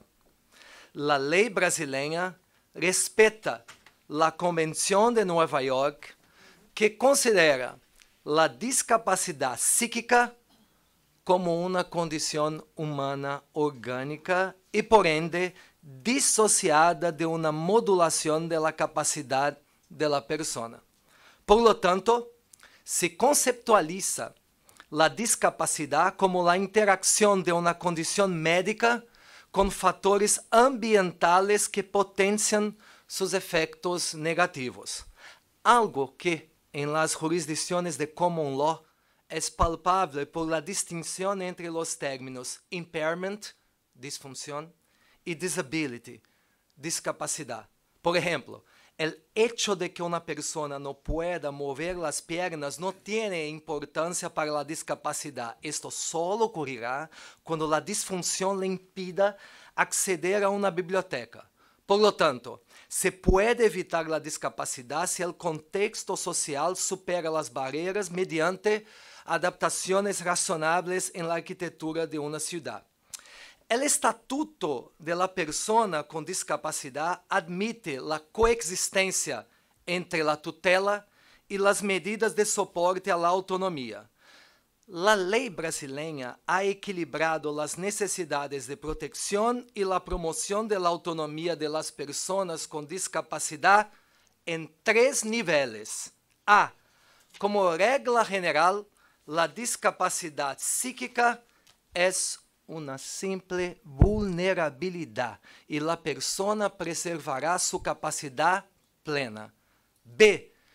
Eventualmente, la discapacidad será calificada por un mecanismo de apoyo a la decisión, que en Brasil se conoce como toma de decisión apoyada, en los casos en los que haya una restricción de autodeterminación sin que esto limite la capacidad de la persona. C. Excepcionalmente, la discapacidad psíquica será calificada por la tutela, en los casos en que se evalúe objetivamente una imposibilidad absoluta de interacción social. Además, la tutela ya no es más el sinónimo de una interdicción en el derecho brasileño. En verdad, la tutela se convirtió en una curatela. El Estatuto de la Persona con Discapacidad promovió una serie de alteraciones en el Código Civil, extinguiendo el Instituto de Discapacidad Absoluta. Actualmente, la sentencia de tutela cambia el estatus de la persona a una incapacidad relativa, por medio de un proyecto terapéutico individualizado, trajes a medida, en el que lo decisivo será el abordaje de la persona en su singularidad, de modo que, ante las circunstancias de cada caso, la extensión de la tutela oscilará entre una ligera restricción de capacidad, o sea, una curatela mirando el interés superior de la persona, a una limitación drástica de capacidad en situaciones graves que recomiendan una tutela de amplio alcance, en cuyo caso el tutor tiene un fuerte poder de representación sobre los intereses de la persona tutelada. Un análisis riguroso de los espacios residuales de autogobierno de una persona es la garantía de que la regla de proporcionalidad se preservará en todos los procesos judiciales. Con la entrada en vigor del Código de Proceso Civil en 2016, se personalizó y funcionalizó la tutela. La personalización de la tutela se logra con la contención de la actuación del tutor, que se restringe a la sustitución de la persona tutelada solo en el ejercicio de los derechos de naturaleza patrimonial, ya que una transferencia de poderes de toma de decisión sobre actos existenciales sería una delegación coercitiva de la titularidad de los derechos fundamentales. Por lo tanto, solo en situaciones excepcionales se reemplazará la voluntad del tutelado en aspectos relacionados con su intimidad y el libre desarrollo de la personalidad. En cuanto a la funcionalización de la tutela, se prioriza la promoción de la autonomía del tutelado. La figura anterior del tutor de bienes se convierte en un cuidador de la salud, que dialoga con el tutelado en un proceso colaborativo para recuperar la autodeterminación. La persona del tutor no se identificará necesariamente con un miembro de la familia, pues se nombrará a la persona que mejor pueda conducir los intereses del tutelado. Y en algunas ocasiones, dada la complejidad de la situación, el magistrado determinará una tutela conjunta con una pluralidad de tutores. A la luz de la Convención de Nueva York, el Estatuto ha innovado en cuanto a modelos protectores de personas en situación de vulnerabilidad, mediante la creación de la toma de decisión apoyada. Esta interesante figura se acerca a lo que la ley italiana idealizó en 2004 con la Amministrazione de Sostegno y más recientemente con el modelo adoptado en el Código Civil argentino en 2016. Por lo tanto, se creó un nuevo capítulo en el Código Civil brasileño que regula este instituto por el cual la persona con cualquier forma de limitación en su autodeterminación designará a 2 apoyadores que lo asistirán exclusivamente en la práctica de los actos previamente definidos por el beneficiario. La toma de decisión apoyada es un modelo jurídico que se aparta de la tutela, tanto en la estructura como en la función. La tutela es una medida de incapacitación judicial de las personas que carecen de autodeterminación para proteger a quienes necesitan representación en la práctica de los actos de la vida civil. En contrapartida, la gran ventaja de la toma de decisión apoyada consiste en el resguardo de los espacios de la autonomía de la persona en situación de vulnerabilidad. Los apoyadores no reemplazan a la persona del apoyado, pues esta preserva su capacidad plena.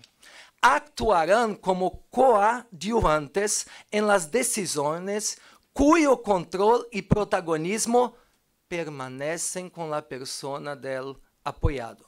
En la toma de decisión apoyada conviven 3 centros de intereses distintos. La persona apoyada, que mantiene su autodeterminación y plena libertad de tránsito jurídico, los apoyadores, imbuidos del deber de cuidado por el mismo apoyado en actos específicos de la vida civil, y por último, terceros, cuya confianza debe resguardarse, ya que eventualmente contratarán con la persona apoyada. El modelo de la toma de decisión apoyada beneficia a varias clases de personas en sus necesidades concretas. En un amplio mosaico que abarca desde indivíduos con formas graves de discapacidad mental hasta personas afectadas por patologías físicas, la toma de decisión apoyada es un instituto extremadamente importante en un país continental con más del 20% de la población afectada por algún nivel de discapacidad, sin mencionar a los ancianos, quienes entran en una situación de vulnerabilidad debido a una enfermedad degenerativa crónica, o incluso adultos sin discapacidades, pero privados de parte de su autonomía de manera temporal o permanente, por ejemplo, por una depresión endógena o una fragilidad temporal, debido a la drogadicción o al alcoholismo. Por supuesto, no he venido aquí solo para halagar la legislación de mi país. 2 críticas se hacen necesarias. En primer lugar, Brasil necesita un instrumento jurídico similar a la guarda de hecho, que en España ha sido objeto de intensos estudios los últimos años. Por razones culturales, en Brasil, la mayoría de los adultos con restricciones psíquicas y los ancianos con enfermedades degenerativas no están bajo tutela ni tampoco toma de decisión apoyada. Y esto conlleva una brecha en las salvaguardas de la Convención de Nueva York. Por lo tanto, se requiere una innovación legislativa que pueda otorgar validez y eficacia a los actos realizados por el guardador para hacer efectiva la protección y salvaguarda de los intereses de los adultos con discapacidad. Personalmente, abogo por una extensión funcional del concepto del guarda del Código Civil dirigido no solo a los hijos, sino a aquellas personas cuya vulnerabilidad se ve reforzada por la persistencia de uma discapacidade psíquica ou intelectual congênita ou por la pérdida ou deterioro de la autodeterminação en la edad adulta ou la vejez. La segunda y última crítica es el hecho de que Brasil no haya ratificado el convenio de la Haya de 2000 sobre la protección internacional de adultos. Brasil ha ratificado la Convención de las Naciones Unidas sobre los derechos de las personas con discapacidad y ha actualizado su ley, pero la tarea queda incompleta hasta que se ratifique la Haya 35, evitando situaciones internacionales de adultos que, debido al comprometimiento de sus facultades personales, no están en posición de proteger sus intereses personales y patrimoniales.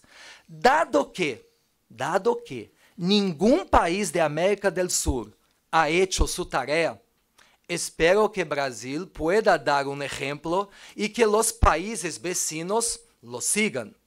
En un escenario de desplazamiento constante de personas, los problemas fronterizos son importantes y el convenio brinda seguridad jurídica para diversas situaciones. especialmente aquelas em las que os adultos levam a cabo directivas antecipadas ou otorgam poderes de representação em caso de discapacidade futura. Creo que estas são as principais questões que rodeiam a las pessoas com discapacidade em Brasil de hoje. E, novamente, agradeço a atenção e les desejo a todos uma feliz jornada. Gracias.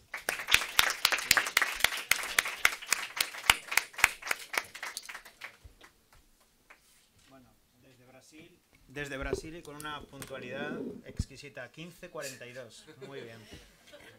Bueno, vamos a iniciar ahora el turno de preguntas y de acuerdo con lo que acaba de exponer Nelson, a mí me ha surgido una cuestión que le quiero plantear a María Dolores, a ver si eres capaz de contestarla. Ha explicado Nelson que la tutela se refiere únicamente al aspecto patrimonial y quedan fuera todos los elementos personales. No he oído ni en la jornada de esta mañana ni en esta tarde el tema de, por ejemplo, la esterilización de incapaces que durante muchos años se han ido dando en los tribunales. Personas que no pueden decidir sobre el aspecto de la sexualidad, embarazos indeseados, todas estas cuestiones. ¿Has podido indagar algo sobre estas cuestiones? Pues mira, no he indagado nada, pero sí te voy a responder. Yo considero que con la visión actual de la persona con discapacidad no cabe ningún tipo de ese tipo de intervenciones si él no manifiesta su libertad. Ten en cuenta que estamos hablando del derecho a la integridad física, que es un derecho fundamental que toda persona puede ejercer. Entonces todo el tema de esterilizaciones, abortos, todo ese tipo de cosas, yo creo que con la filosofía actual y con la nueva normativa caen fuera. ¿Querías decir algo? Bueno, sí, simplemente que lo que debe ocurrir en muchos casos es que se trata de personas que... Porque claro, aquí jugamos con una cosa. En España, hasta hoy, prácticamente, aunque hablamos de trajes a medidas y demás, o es o blanco o es negro. Entonces, pues muchas veces estas personas, por ejemplo, un funcionamiento intelectual ligero o límite, pues, no están incapacitados, tienen plena capacidad de obrar. Y con 18 años, si va tu padre o tu madre y te dicen, oye, tal, pues va, firmas la autorización, la firmas tú y se realiza la esterilización.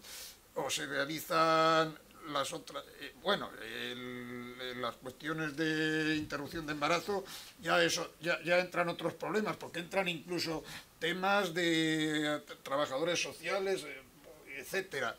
Entonces, pues realmente lo que ocurre es que entiendo que en España a un incapacitado judicialmente para realizar cualquier tipo de acto, pues tendrá que intervenir el fiscal y tendrá que intervenir el juez. Lo que pasa que en muchos casos no es dada los problemas de la incapacitación que les plantean a las personas, pues no se llega a esta incapacitación y en consecuencia pues simplemente firman la autorización. De todas maneras, si me permite, a ver, la esterilización es una medida completamente irreversible. Ante un caso de que hubiera que proteger, entre comillas, a una persona incapacitada ante embarazos no deseados, hay otras medidas que no son irreversibles, que incluso se podía acudir a una autorización judicial para un DIU, para un tipo de medicación anticonceptiva, que a lo mejor podía protegerlo en esa medida sin tomar una medida que fuera completamente irreversible. Dime. Bueno, y hay que tener en cuenta la ley del paciente, la autorización, el consentimiento informado. Por supuesto. Si es menor y si entra en conflicto con lo que decían los padres, el interés del menor y el desarrollo de su personalidad, hay que escuchar al menor, etcétera. Y en el caso de la incapacidad exactamente lo mismo. Al final, la cuestión la va a dirimir el juez, porque cuando haya disparidad de criterios, la solución la va a determinar el juez y a veces el facultativo también, para determinar pues no sé si hay un riesgo extremo, en este caso no hay riesgo extremo para la vida, etcétera, ¿no? Pero con el tema de la interrupción del embarazo sí que se dio cabida últimamente a que los padres prestaran el consentimiento de los hijos menores, aunque fueran maduros a partir de los 16 años. Con lo cual yo creo que ahí, entre esto y el consentimiento informado, pocas opciones quedan a que el padre decida por sí mismo en esta cuestión. Porque afecta al libre desarrollo de la personalidad y a derechos fundamentales, como decía María Dolores. Es curioso porque en esa materia la norma más precisa que he encontrado en el derecho es el artículo 58 de la Ley del Registro Civil, que habla del expediente matrimonial.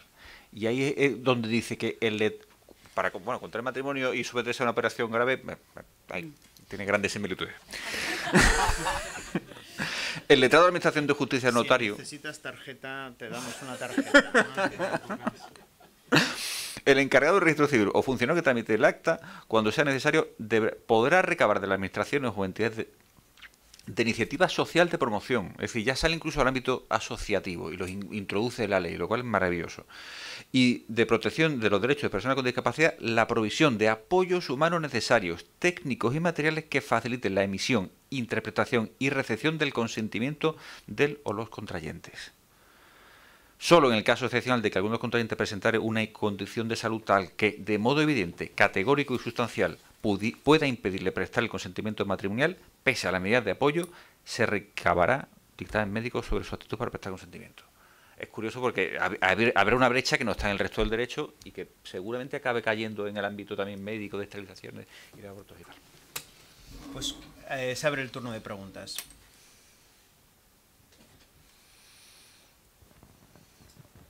Muchas gracias. Bueno, quiero empezar felicitando a los componentes de la mesa, pues la verdad es que a mí me encanta venir a estos congresos en los que quienes saben te cuentan las cosas y tú aprendes rápida y velozmente sobre temas de los que no sabías mucho. Entonces, pues la verdad es que eso está muy bien y les agradezco a ellos y a los de esta mañana también en la intensa mesa de la segunda mesa de esta mañana. Yo quería hablar sobre dos temas. Iba a decir brevemente, pero no me creo nada. O sea que, en fin, me conozco. Uno es sobre, he oído un par de veces una cuestión que a mí me preocupa. Esta mañana el profesor de Verdad ya lo ha mencionado, y creo que convincentemente, pero es esa idea que yo calificaría casi como un mito de que como consecuencia de la Convención desaparece la distinción entre capacidad jurídica y capacidad de obrar. Y me parece que hay un problema de traducción y un problema de terminología, pero que la distinción técnica sigue siendo correcta y necesaria. ¿Cuál es el problema de traducción-terminología? La traducción, la versión inglesa utiliza el término legal capacity. La versión española en español utiliza el término capacidad jurídica. Inmediatamente los españoles, al oír capacidad jurídica, dijimos, pues esto hace desaparecer la distinción nuestra entre capacidad jurídica y capacidad de obrar. Pero, por ejemplo, en muchos países latinoamericanos la distinción no se emplea utilizando esos términos. Utilizan los términos capacidad de goce, capacidad de ejercicio. Y por eso en esos países el problema de desaparición de la distinción que se ha planteado en España no se ha planteado. En realidad, la Convención y en el artículo 12 se pueden identificar fácilmente, voy a utilizar el término capacidad legal porque no está contaminado, se pueden identificar fácilmente lo que podríamos llamar el aspecto estático y el aspecto dinámico de la capacidad legal. El aspecto estático es la capacidad de ser titular de derechos y obligaciones. Eso es lo que nosotros llamamos capacidad jurídica y lo que en muchos países latinoamericanos llaman capacidad de goce. Y eso está fácilmente identificable, por ejemplo, en los números 1 y 3 del artículo 12 de la Convención. Y luego está el aspecto dinámico, la capacidad de ejercitar los derechos y obligaciones de los que uno es titular, que nosotros llamamos capacidad de obrar y en países latinoamericanos llaman capacidad de ejercicio. Y esa distinción, insisto, es una distinción técnicamente útil y que está en el artículo 12 de la Convención.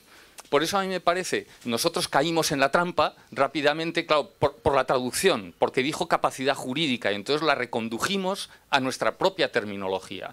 Pero si vamos a lo que dice la Convención, me parece que la Convención mantiene claramente la distinción entre los dos y que técnicamente, como decía el profesor de Verdad esta mañana, es útil, no solo útil, sino muy conveniente y necesario mantenerla. Ese era el primer tema. El segundo tema es en relación con la idea de importar la guarda de hecho, que a mí me parece que efectivamente es una buena idea. La guarda de hecho responde a un problema. Pero voy a empezar hablando de la gestión de negocios ajenos sin mandato, ¿no? ¿Por qué? Porque hace ya bastantes años un colega especialmente brillante me hizo caer en la cuenta de que al afrontar la gestión de negocios ajenos sin mandato uno puede afrontarla desde dos puntos de vista. La que ve en el gestor un simpático benefactor y la que ve en el gestor un maldito entrometido. Y entonces depende de esos dos puntos de vista, la regulación de la gestión será de una manera o de otra. Claro, hay gestiones en las que el gestor es un simpático benefactor y otras es un maldito entrometido. Pues con la guarda de hecho pasa un poco lo mismo.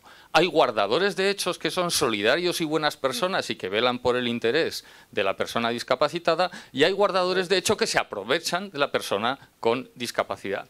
Por eso me parece que hay que tomar con mucha cautela toda regulación de la guarda de hecho que tienda a dar indiscriminadamente e incontroladamente más funciones al guardador de hecho. Porque eso puede posibilitar que el lado oscuro de la guarda de hecho acabe teniendo consecuencias perjudiciales para muchos discapacitados. Por eso yo diría, importar la figura me parece muy bien, porque efectivamente también en España hay muchas guardas de hecho. De hecho, la centralidad sociológica de la figura, en buena parte, por lo menos desde el punto de vista civil, se plasma en situaciones de guarda de hecho, pero ojo con juridificar la guarda de hecho, juridificarla incontroladamente y así permitir potenciar el lado oscuro de la guarda de hecho. Muchas gracias. Bien, entiendo que no hay pregunta directa. Bueno, si me lo permite, yo quiero, vamos, más que felicitarte, te estaba oyendo y me estaba acordando de mis reflexiones cuando oí a mi compañera Isabel esta mañana hablar de la guarda de hecho. Como era muy tarde, prometí morderme la lengua. Ahora parece que como estoy en la mesa no voy a mordérmela. Pero en relación a lo que tú comentabas de la guarda de hecho, aquí se expuso esta mañana, o se expone con mucho buenismo. Es decir, la guarda de hecho es algo muy frecuente, y eso es un dato importante. Yo creo que no estoy de acuerdo contigo en eso de que no haya que... Yo creo que hay que regularla, porque resulta que es que la mayoría de las situaciones son de guarda de hecho, porque nadie incapacita a su padre, pero sí lo guarda y sí lo cuida. Entonces, darle funciones, bien, reconocerla fenomenal, que si disponemos, como decía mi compañera Isabel, a tu disposición. Ese artículo estuvimos las dos discutiendo mucho un día en el despacho, pero sí es verdad que se olvidaron esta mañana de hablar lo que tú has puesto hoy sobre la mesa, el lado oscuro. Yo siempre digo que la madrastra de Cenicienta era una guardadora de hecho y era malísima, porque la hacía fregar, la hacía limpiar, etcétera, etcétera. Entonces, es cierto que parece que el anteproyecto, con ese buenismo, olvida lo que tú has puesto encima de la mesa, y es el lado oscuro de la guarda de hecho. Yo creo que el legislador está para evitar conflictos preveyéndolo, y si no introduce algún tipo de controles o de poner, que es lo que decía mi compañera, si el juez no lo sabe, no puede tomar medidas. Entonces volvemos a la casilla de salida como el Monopoly, ¿no? Entonces, a lo mejor es necesario tomar una cierta medida, hacer reflexionar al legislador con esta reforma que está bien de darle figura, de darle funciones, está bien de reconocerla, pero cuidado, que esto no es la casa de la pradera, y que hay muchos guardadores de hecho que en realidad pues no son buenas personas, y entonces pues hay que poner controles. Solo eso. ¿Más preguntas?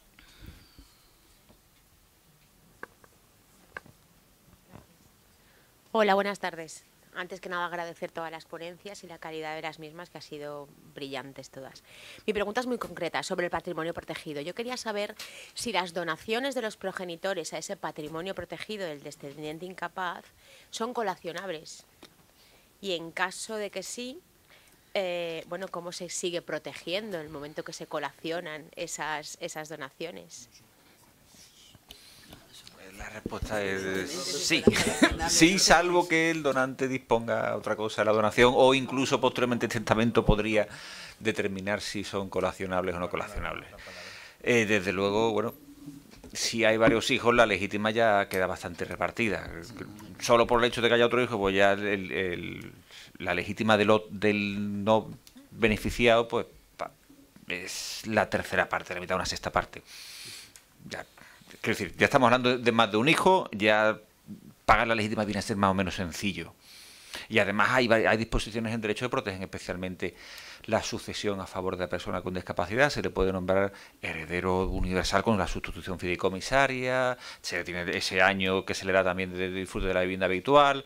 En fin, que yo creo que la legítima, cuando es a favor de los hijos y tal, está más o menos bien. Me fastidia más si resulta que no es el descendiente, si es un tío el que quiere ayudar a la persona con discapacidad, o un extraño, y de repente ya tenemos esa legítima imperativísima, sin beneficios fiscales, sin nada, que le fastidiaría más. Pero para ese aspecto lo veo fácil. Muchas gracias por la pregunta. Sí, no, perdona, vamos a ver, yo lo que entiendo, perdóname Patricio, es que en tanto en cuanto las aportaciones al patrimonio protegido no afecten a la legítima, no son colacionables.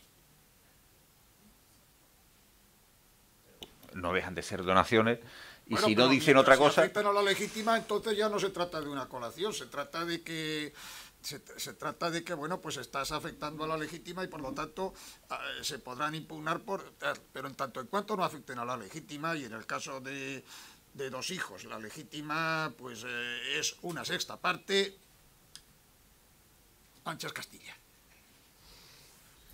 Este es el momento de poner los guantes de boxeo y empezar a hablar de donaciones computables y colacionables del 818 del Código Civil. Pero bueno, ¿alguna opinión más en la mesa sobre este particular? Otra pregunta.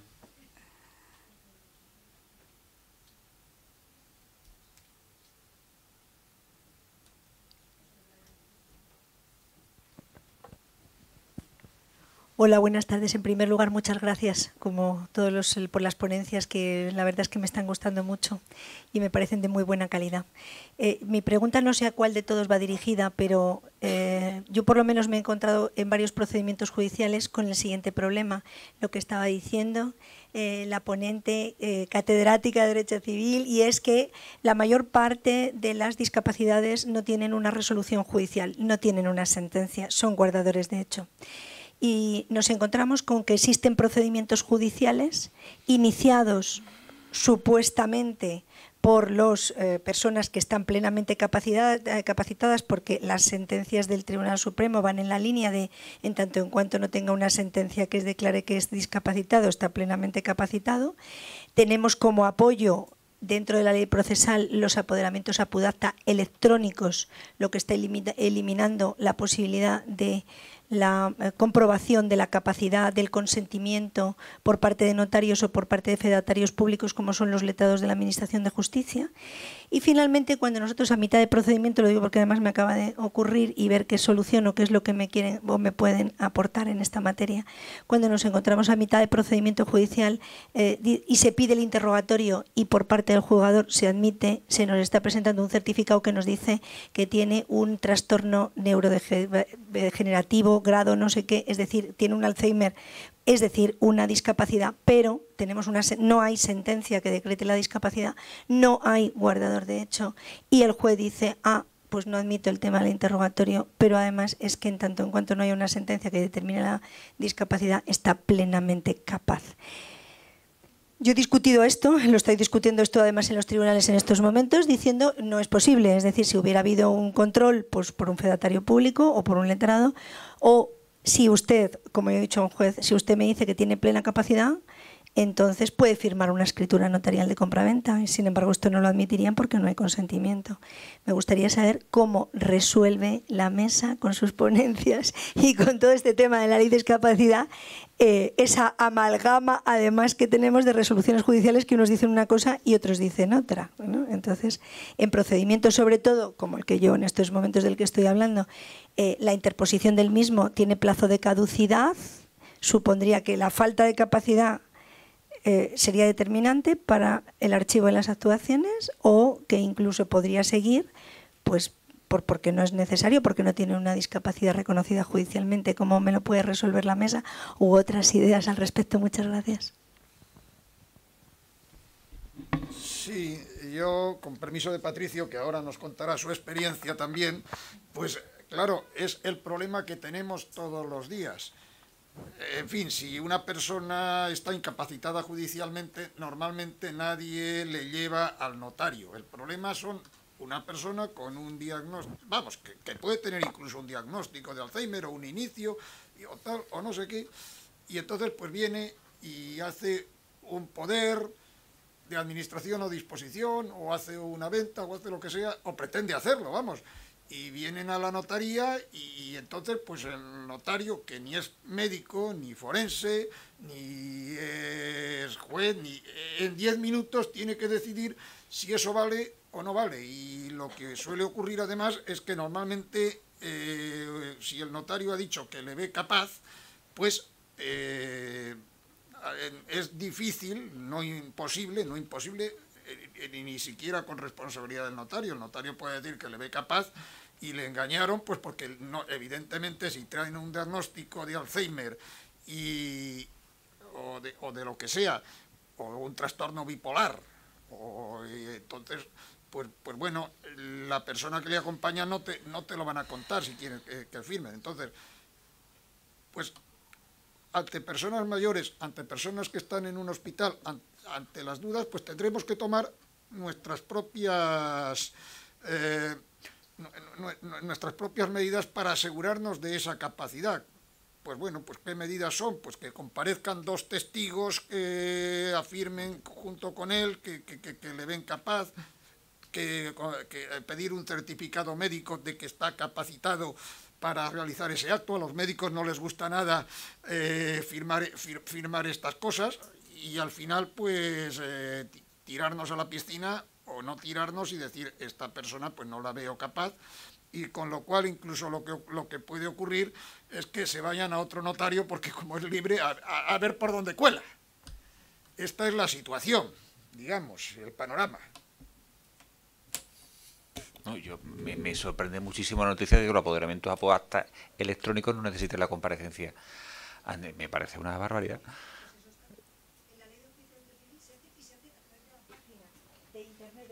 Justicia, apoderamientos electrónicos, y no requiere más que una dirección de IP, poner el TAP, poner nombre y ya está el tema. No hay ningún fedatario que verifique, porque es una cosa que se envía por internet, y no se comprueba esa capacidad ni por el letrado de la Administración de Justicia ni por nadie, se da por válido. Bueno, ahora te tengo que decir que los LAG hacen un control de la capacidad. ¿Qué tipo de control hacen? Bueno, pero quiero decir que si llega una persona que a mí me dicen después en un procedimiento que tiene un trastorno neurodegenerativo tipo 5, es que no tendría que hacer mucho control. Que le ve allí ya le dice, ¿cómo se llama usted? Y dice, no sé. Entonces el control es que, vamos, hombre, que evidentemente quiero decir que, pero que dentro de lo que cabe, pues por lo menos tiene una apariencia, por lo menos mínimo. Pero es que cuando existe un control, o sea, cuando existe un apoderamiento electrónico, es que no necesita ni apariencia. Y si te basas en que en las últimas sentencias del Tribunal Supremo, donde dice, en tanto en cuanto no esté discapacitado, está capacitado, pues yo me voy con esa sentencia al notario y digo, usted me firma a mí en la escritura porque yo no estoy discapacitado. No. Y yo digo, ¿qué pasa con el 1261? Si no le ve capaz, no te firma. Claro, por eso quiero decir, claro. Pero 1261, que no tiene consentimiento, pero entonces, ese tema, es decir, es que yo no sé ni cómo meterlo en el camino de la ley y de protección, ¿no? La verdad es que no, estoy oyendo, pero no he entendido muy bien el supuesto. Usted está hablando de una persona que tiene una enfermedad mental. Sí. Que ha otorgado un apoderamiento a pudacta y que ha iniciado un procedimiento judicial. Exactamente. Bueno, a lo mejor estoy siendo muy simple, pero si usted pone en conocimiento del Ministerio Fiscal que esa persona está en esas condiciones, el Ministerio Fiscal debe de iniciar un procedimiento de incapacitación, en cuyo caso se paralizaría el procedimiento, ¿no? No, porque, vamos a ver, todo esto se presenta, o sea, el supuesto, de hecho, se presenta una demanda por una persona con un apoderamiento electrónico. Evidentemente yo no puedo decir si esa persona es capaz o discapaz, ni tengo ningún certificado, ni tengo ninguna capacidad de solicitar que me dé esa documentación en el procedimiento civil en el que me encuentro. Solo cuando, tras la audiencia previa, solicito el interrogatorio y me es aceptado por el juez, y se fija fecha para la celebración del juicio, y voy a hacer el interrogatorio, ese día me presentan un certificado diciendo que es una persona que tiene justamente un trastorno neurodegenerativo grado 5. Y digo, mire, eso no se consigue de un día para otro. O sea, que la situación viene de atrás. Por lo tanto, voy a revisar esta capacidad para la interposición de demanda, pero me dice que no, el juez. No. Bueno, pero usted puede ir al Ministerio Fiscal y ponerlo en conocimiento del Ministerio Fiscal. Como tal, yo puedo pedir al juez que dé parte, porque dése cuenta que las actuaciones también están sometidas a la Ley de Protección de Datos, y yo no puedo darle los papeles que tengo ahí al Ministerio Fiscal. Yo le digo al juez, dé usted parte, haga usted, y me dice, le digo que para mí es capaz porque no tengo una sentencia, y de aquí no se mueve ni un papel. Lo digo porque estoy pendiente de sentencia en estos momentos con ese tema. Lo que procedería a ser una acción de nulidad contra una vez que me diga, que yo creo que va a decir, para paralizar el procedimiento como... Pero y que yo he presentado nulidad, me la ha denegado y lo he recurrido en reposición también, y lo he recurrido para la segunda instancia. Pues mira, yo tengo ahora mismo, yo soy el abogado que he presentado el certificado diciendo que mi cliente, que Sí. se citaron en el interrogatorio, no está capacitado. Pero Sí. lo dije ya en la audiencia previa. Sí, El juicio lo tengo ahora en diciembre. sí. Lo he vuelto a presentar y el juez, me da igual lo que diga, al fin y al cabo va a ser una valoración. Y si el abogado contrario se va por el 307 para que se tengan por reconocidos los hechos de la demanda, ya lo recurriré en apelación para el caso de que ocurra ese supuesto. Pero no te va a paralizar el juicio ni le va a decretar nulidad. No, no, si yo lo Va he a dictar celebrado. sentencia Sí. y tendrás que ir a los recursos oportunos para que sea la audiencia la que lo diga. Claro. Y te las van a mantener. Sí, no, sí, me la ha mantenido, si he celebrado el juicio, yo ya le he terminado. Yo Pero ya he terminado queda el juicio. a discreción de su señoría Por la eso. valoración de la prueba. Claro, claro, por eso quiero decir que es que, pero que no es la valoración, es la falta de capacidad la aparte. valoración del efecto de que se celebre o no se celebre esa prueba. Ya, no, la prueba sí, pero yo digo la falta de capacidad de mantener la El acción. juez no te va a entrar en eso. En el pleito, en el juicio ordinario, no te va a entrar a valorarlo. No va a entrar. Aunque pues es que si no tienes Si capacidad. es civil, el Ministerio Fiscal no interviene, con lo cual ahí Eso también es, por tienes eso quiero vedado decir ese que estaba dado todo, es decir, que no es el fiscal el que tiene que intervenir tema. tampoco. Pero esa falta de representación se tenía que haber opuesto en la audiencia previa y estamos Si lo ya en conoces, temas- si lo en conoces, temas porque si no lo procesales. conoces, si la persona nunca ha ido, no puedes Perdona, poner. Nada, me parece bien. la respuesta. ¿Más Vale, nada. preguntas? Aquí hay otra.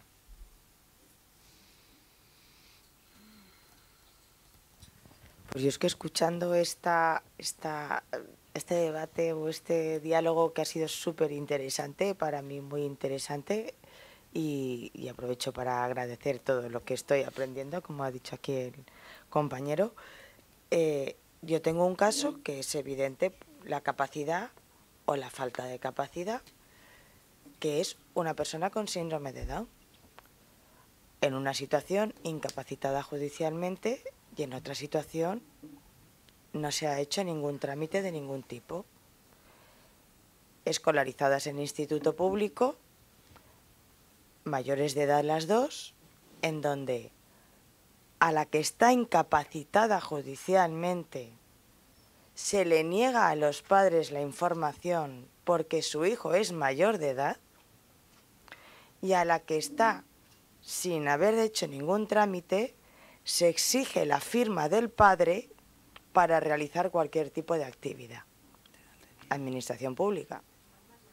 Ambas mayores de edad. Claro, es lo que yo comentaba esta mañana. Y lo que yo me voy contenta porque igual de mareados que estamos nosotros, que somos los afectados por la Convención de Nueva York, que me hace mucha gracia porque yo nunca la he oído como la Convención de Nueva York y la explicamos continuamente en la universidad. Es la Convención de los Derechos de las Personas con Discapacidad, porque hay que decirlo todo hasta el final, aunque te ahogues al hablar, porque hay que decir que los derechos tienen que llegar, cuando yo entiendo mucho de lo que se ha dicho aquí como no el lado oscuro, sino como la parte de, que creo que lo ha dicho el moderador, de estamos salvados por esta... ¿qué palabra era? Que me ha hecho muchísima gracia, la de... Que no era un poder de ruina, sino Efectivamente, un poder de salvación. Lo he anotado porque voy a estudiarlo a fondo, el tema del poder de ruina, porque es un poder de salvación, efectivamente.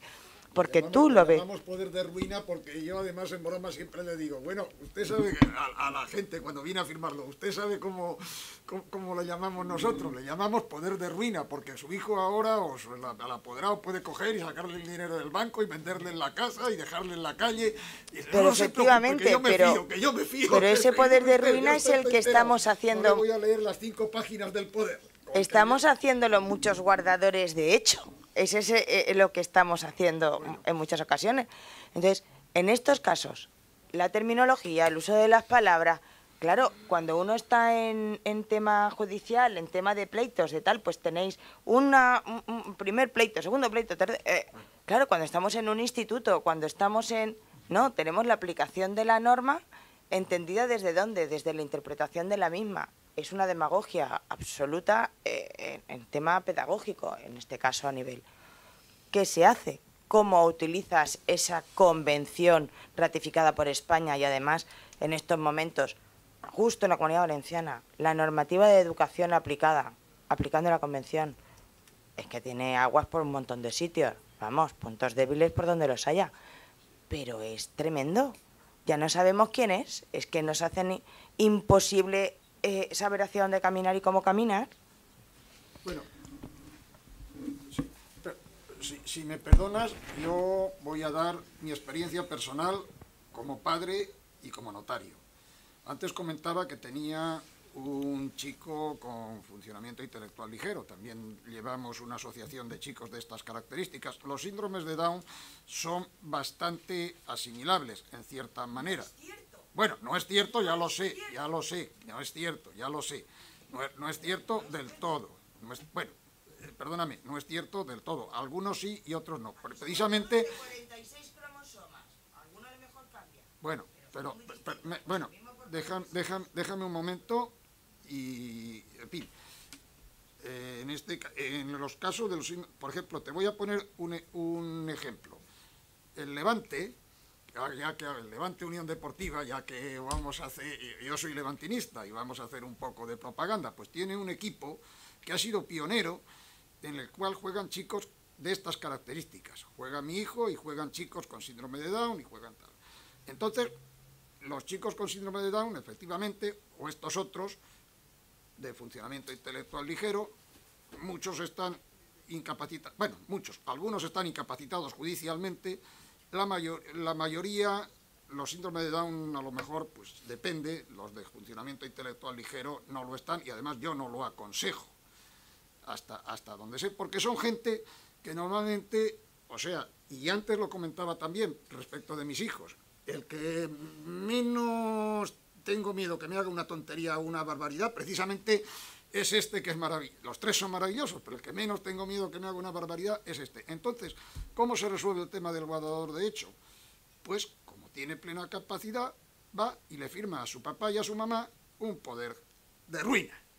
Y ya está, y entonces con eso, pues vas a todos lados y normalmente pues no se le incapacita. Quizás sea una solución práctica, quizás sea simplificar, pero es lo que puede valer. ¿Qué? Bueno, pues si tú a este chico con síndrome de Down, que yo he hecho muchos poderes a chicos con síndrome de Down, le veo capaz, no te preocupes que sin testigos y sin más, yo le voy a hacer, va a firmar un poder a sus padres. Si evidentemente, pues el chico resulta que pues vemos que no sabe lo que quiere, que no sabe cómo se llama, pero si se trata de una situación estructurada, que son los padres, que bueno, pues que está escolarizado, que acaban sus graduados, si muchos han acabado su graduado y sus cosas, ¿qué tontería tiene de que no tienen capacidad? Vamos, hay otras muchas personas que hacen muchas más barbaridades, de verdad. Pero, en fin, quizás sea un tema que se puede hablar mucho sobre el tema. Perdona, Patricia. Perfecto, impecable. Esa es la solución maravillosa. Un poder bien otorgado, con unas cautelas y tal. La guarda, de hecho, da mucho juego. Al menos hasta que no entre en vigor el anteproyecto que está en marcha, que se la carga, a mi modo de ver. La guarda de hecho. La guarda de hecho se la carga porque la judicializa. Y a mí me da juego, a mí me permite que llegue una persona, me acredite una situación de hecho de guarda con unos testigos, este guardador de hecho y lo que dice el Código Civil, y el sorprendente es que los actos realizados por el guardador de hecho son válidos, totalmente. Y además no pone límite de ningún tipo. Yo llego a hacer disposiciones sobre bienes inmuebles por medio de un guardador de hecho. Algún día me echarán del cuerpo, pero es que hacía falta. O sea, en el caso de un instituto, que es lo que yo en estos momentos estoy trabajando y no sé muy bien cómo, vamos, hemos llevado al centro el certificado, bueno, la sentencia de incapacitación para decir que los padres todos los días necesitan tener un canal de comunicación directo con los profesores para transmisión de información y para una serie de actos que se tienen que realizar, que los profesores dicen que no se va a hacer porque para eso está en el instituto, porque es mayor de edad. No, es que está en el instituto, es mayor de edad, tiene capacidad de estudio y de aprender, pero tiene unas limitaciones importantes, que además está ahí la sentencia, y los padres tienen derecho a recibir esa información y tener ese canal de comunicación abierto Si es una, Y el- si es y una- el- si es una sen- si es una sentencia de incapacitación judicial, las que se hacen habitualmente, que tienen la patria potestad prorrogada, que así se llama, ni siquiera es tutela, es patria potestad prorrogada. Oiga, es que yo soy padre, pero como si fuera menor, porque aquí tiene la sentencia de patria Claro. potestad prorrogada. Vaya usted al instituto y luego vaya a donde haga falta. y no Escriba les vale... una carta al periódico. Claro, estamos en ese tema, pero que una que carta yo al espero no periódico, tener eso que... es un escándalo. Espero que lo entiendan la inspección educativa, espero, porque el equipo directivo no lo entiende. Entonces espero no tener que llegar ni siquiera al señor Marzá, pero si tengo que llegar, llegaré, y si tengo que llegar al Tribunal Superior de Justicia, Pero, llegaré. ¿no le admite un documento firmado por el propio persona con discapacidad diciendo que quiere que el interlocutor válido sean sus padres? Pero Patricio, si hay una No, sentencia, si hay una estamos, No, en, aparte, porque en si este está- caso, en este caso yo estoy estamos con hablando de la persona con incapacidad para que los padres puedan decir y firmar y decir si el chaval pues puede acudir o no puede acudir a una actividad concreta porque está incapacitado para tomar una serie de decisiones. En el caso de la persona con síndrome de Down que no está incapacitada, yo no quiero firmar ningún papel, los padres no quieren firmar ningún papel, quieren que la propia persona con discapacidad se responsabilice de las consecuencias, porque los riesgos que se van a correr en un entorno, vamos a decir, protegido, porque así es el centro escolar, son poco graves, es decir, los riesgos son mínimos. Y que lo haga él, claro. Y entonces es muy bueno porque estamos en un proceso de formación de consecuencias y ya veremos adelante otros apoyos. Perfecto. Y el centro dice que no asume marcharse de excursión si los padres no la firman. Pero ¿qué más te da si la firmo que no la firmo? Si el chaval es capaz, Y no, no les- está incapacitado judicialmente. ¿Y se les ha presentado una autorización general por parte de los padres para que el hijo tome todo tipo de decisiones? ¿Pero por qué la tengo que presentar si es capaz? Yo no lo he Para hecho con solucionar- ninguno de yo, mis... yo pienso solucionar el problema. Perdóname, Patricio, a lo de antes lo que pasa es que me dieron enseguida la razón. Con el Levante, pues había que hacer unas cosas y hay excursiones y tal, y entonces dice, bueno, los padres y tal y no sé qué, y dije, vamos a ver, pues Tatón, que es el que le lleva, aquí hay gente, los menores de edad, que firmen los padres, y luego, de los mayores de edad, el que esté incapacitado, pues que firme el padre, pero de los que están mayores de edad, que no están incapacitados, el que tiene que firmar es él. Claro, lo comprendieron inmediatamente, y así se hizo. Efectivamente. Y esos documentos pues fueron a la Federación Valenciana de Fútbol o a donde Efectivamente, cuando hay sentido común y lógica, se entiende la interpretación de la norma en ese sentido. Pero yo estoy hablando de que se da por hecho que como tiene síndrome de Down, no es capaz. Pero por el otra parte, se da por descontado que como tiene síndrome de Down es capaz, porque el mundo te dice que es capaz. Entonces estamos en ese juego que es las incoherencias de la situación y yo lo quiero poner sobre la mesa porque yo estoy en esto, entonces yo sí que sé perfectamente por dónde voy a ir. Lo que me falta son las triquiñuelas jurídicas, que para eso venía a aprenderlas. Las de la filosofía me las sé perfectamente. Bien, había una pequeña cuestión que quería plantearle a Nelson. El tema del poder, este poder que estamos hablando, el preventivo o este poder general para evitar procedimientos de incapacitación, ¿cómo lo tenéis en Brasil? ¿Es sustancialmente idéntico al procedimiento nuestro?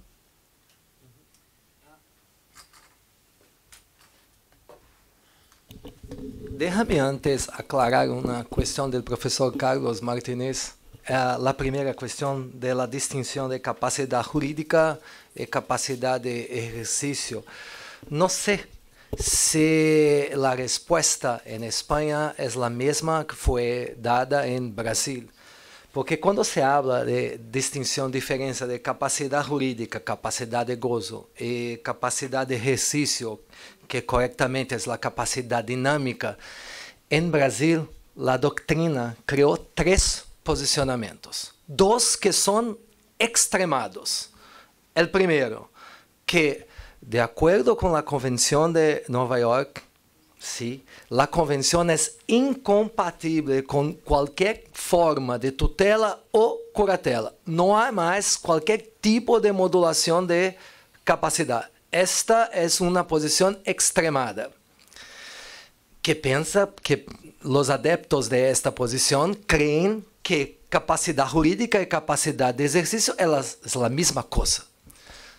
Há uma outra posição que é um giro de 180 graus, uma posição radical para o outro lado, que é que a tutela é compatível com a Convenção de Nova York em los casos, imagina, por exemplo, de pessoas em estado vegetativo persistente que não têm nenhuma capacidade de autodeterminação, então a tutela seria compatível. E no meio, professor Carlos, se encontram a gente como eu, que cree que a curatela sí é a resposta. A curatela é um modelo jurídico flexível que é adaptável a la distinção entre a capacidade jurídica e a capacidade de exercício. Porque esta distinção é fundamental hasta hoje e que a curatela é possível de se flexibilizar a um grado mínimo a um grado máximo. É isto. E a pergunta, as medidas... El poder, si es sustancialmente idéntico, este poder preventivo para que los padres actúen en el supuesto que estábamos hablando, si es sustancialmente idéntico en tu país a lo que hacemos aquí. Es la misma cosa.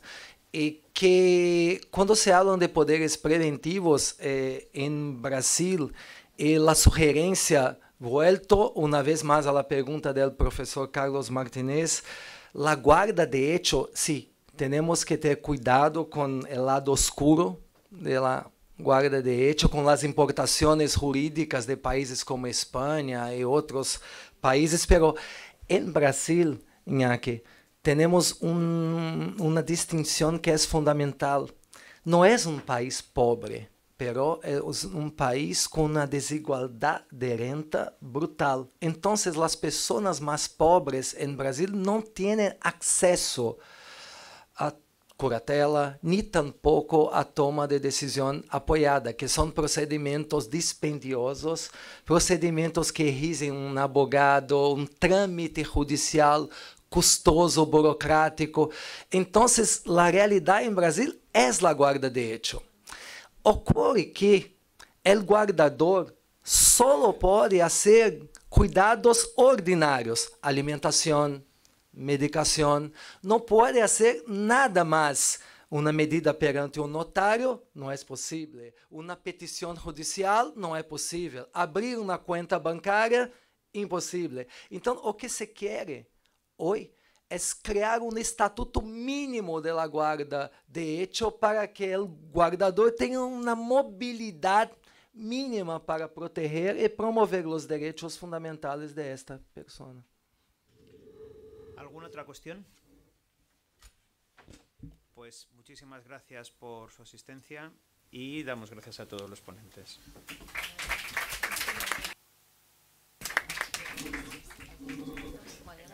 A las 10.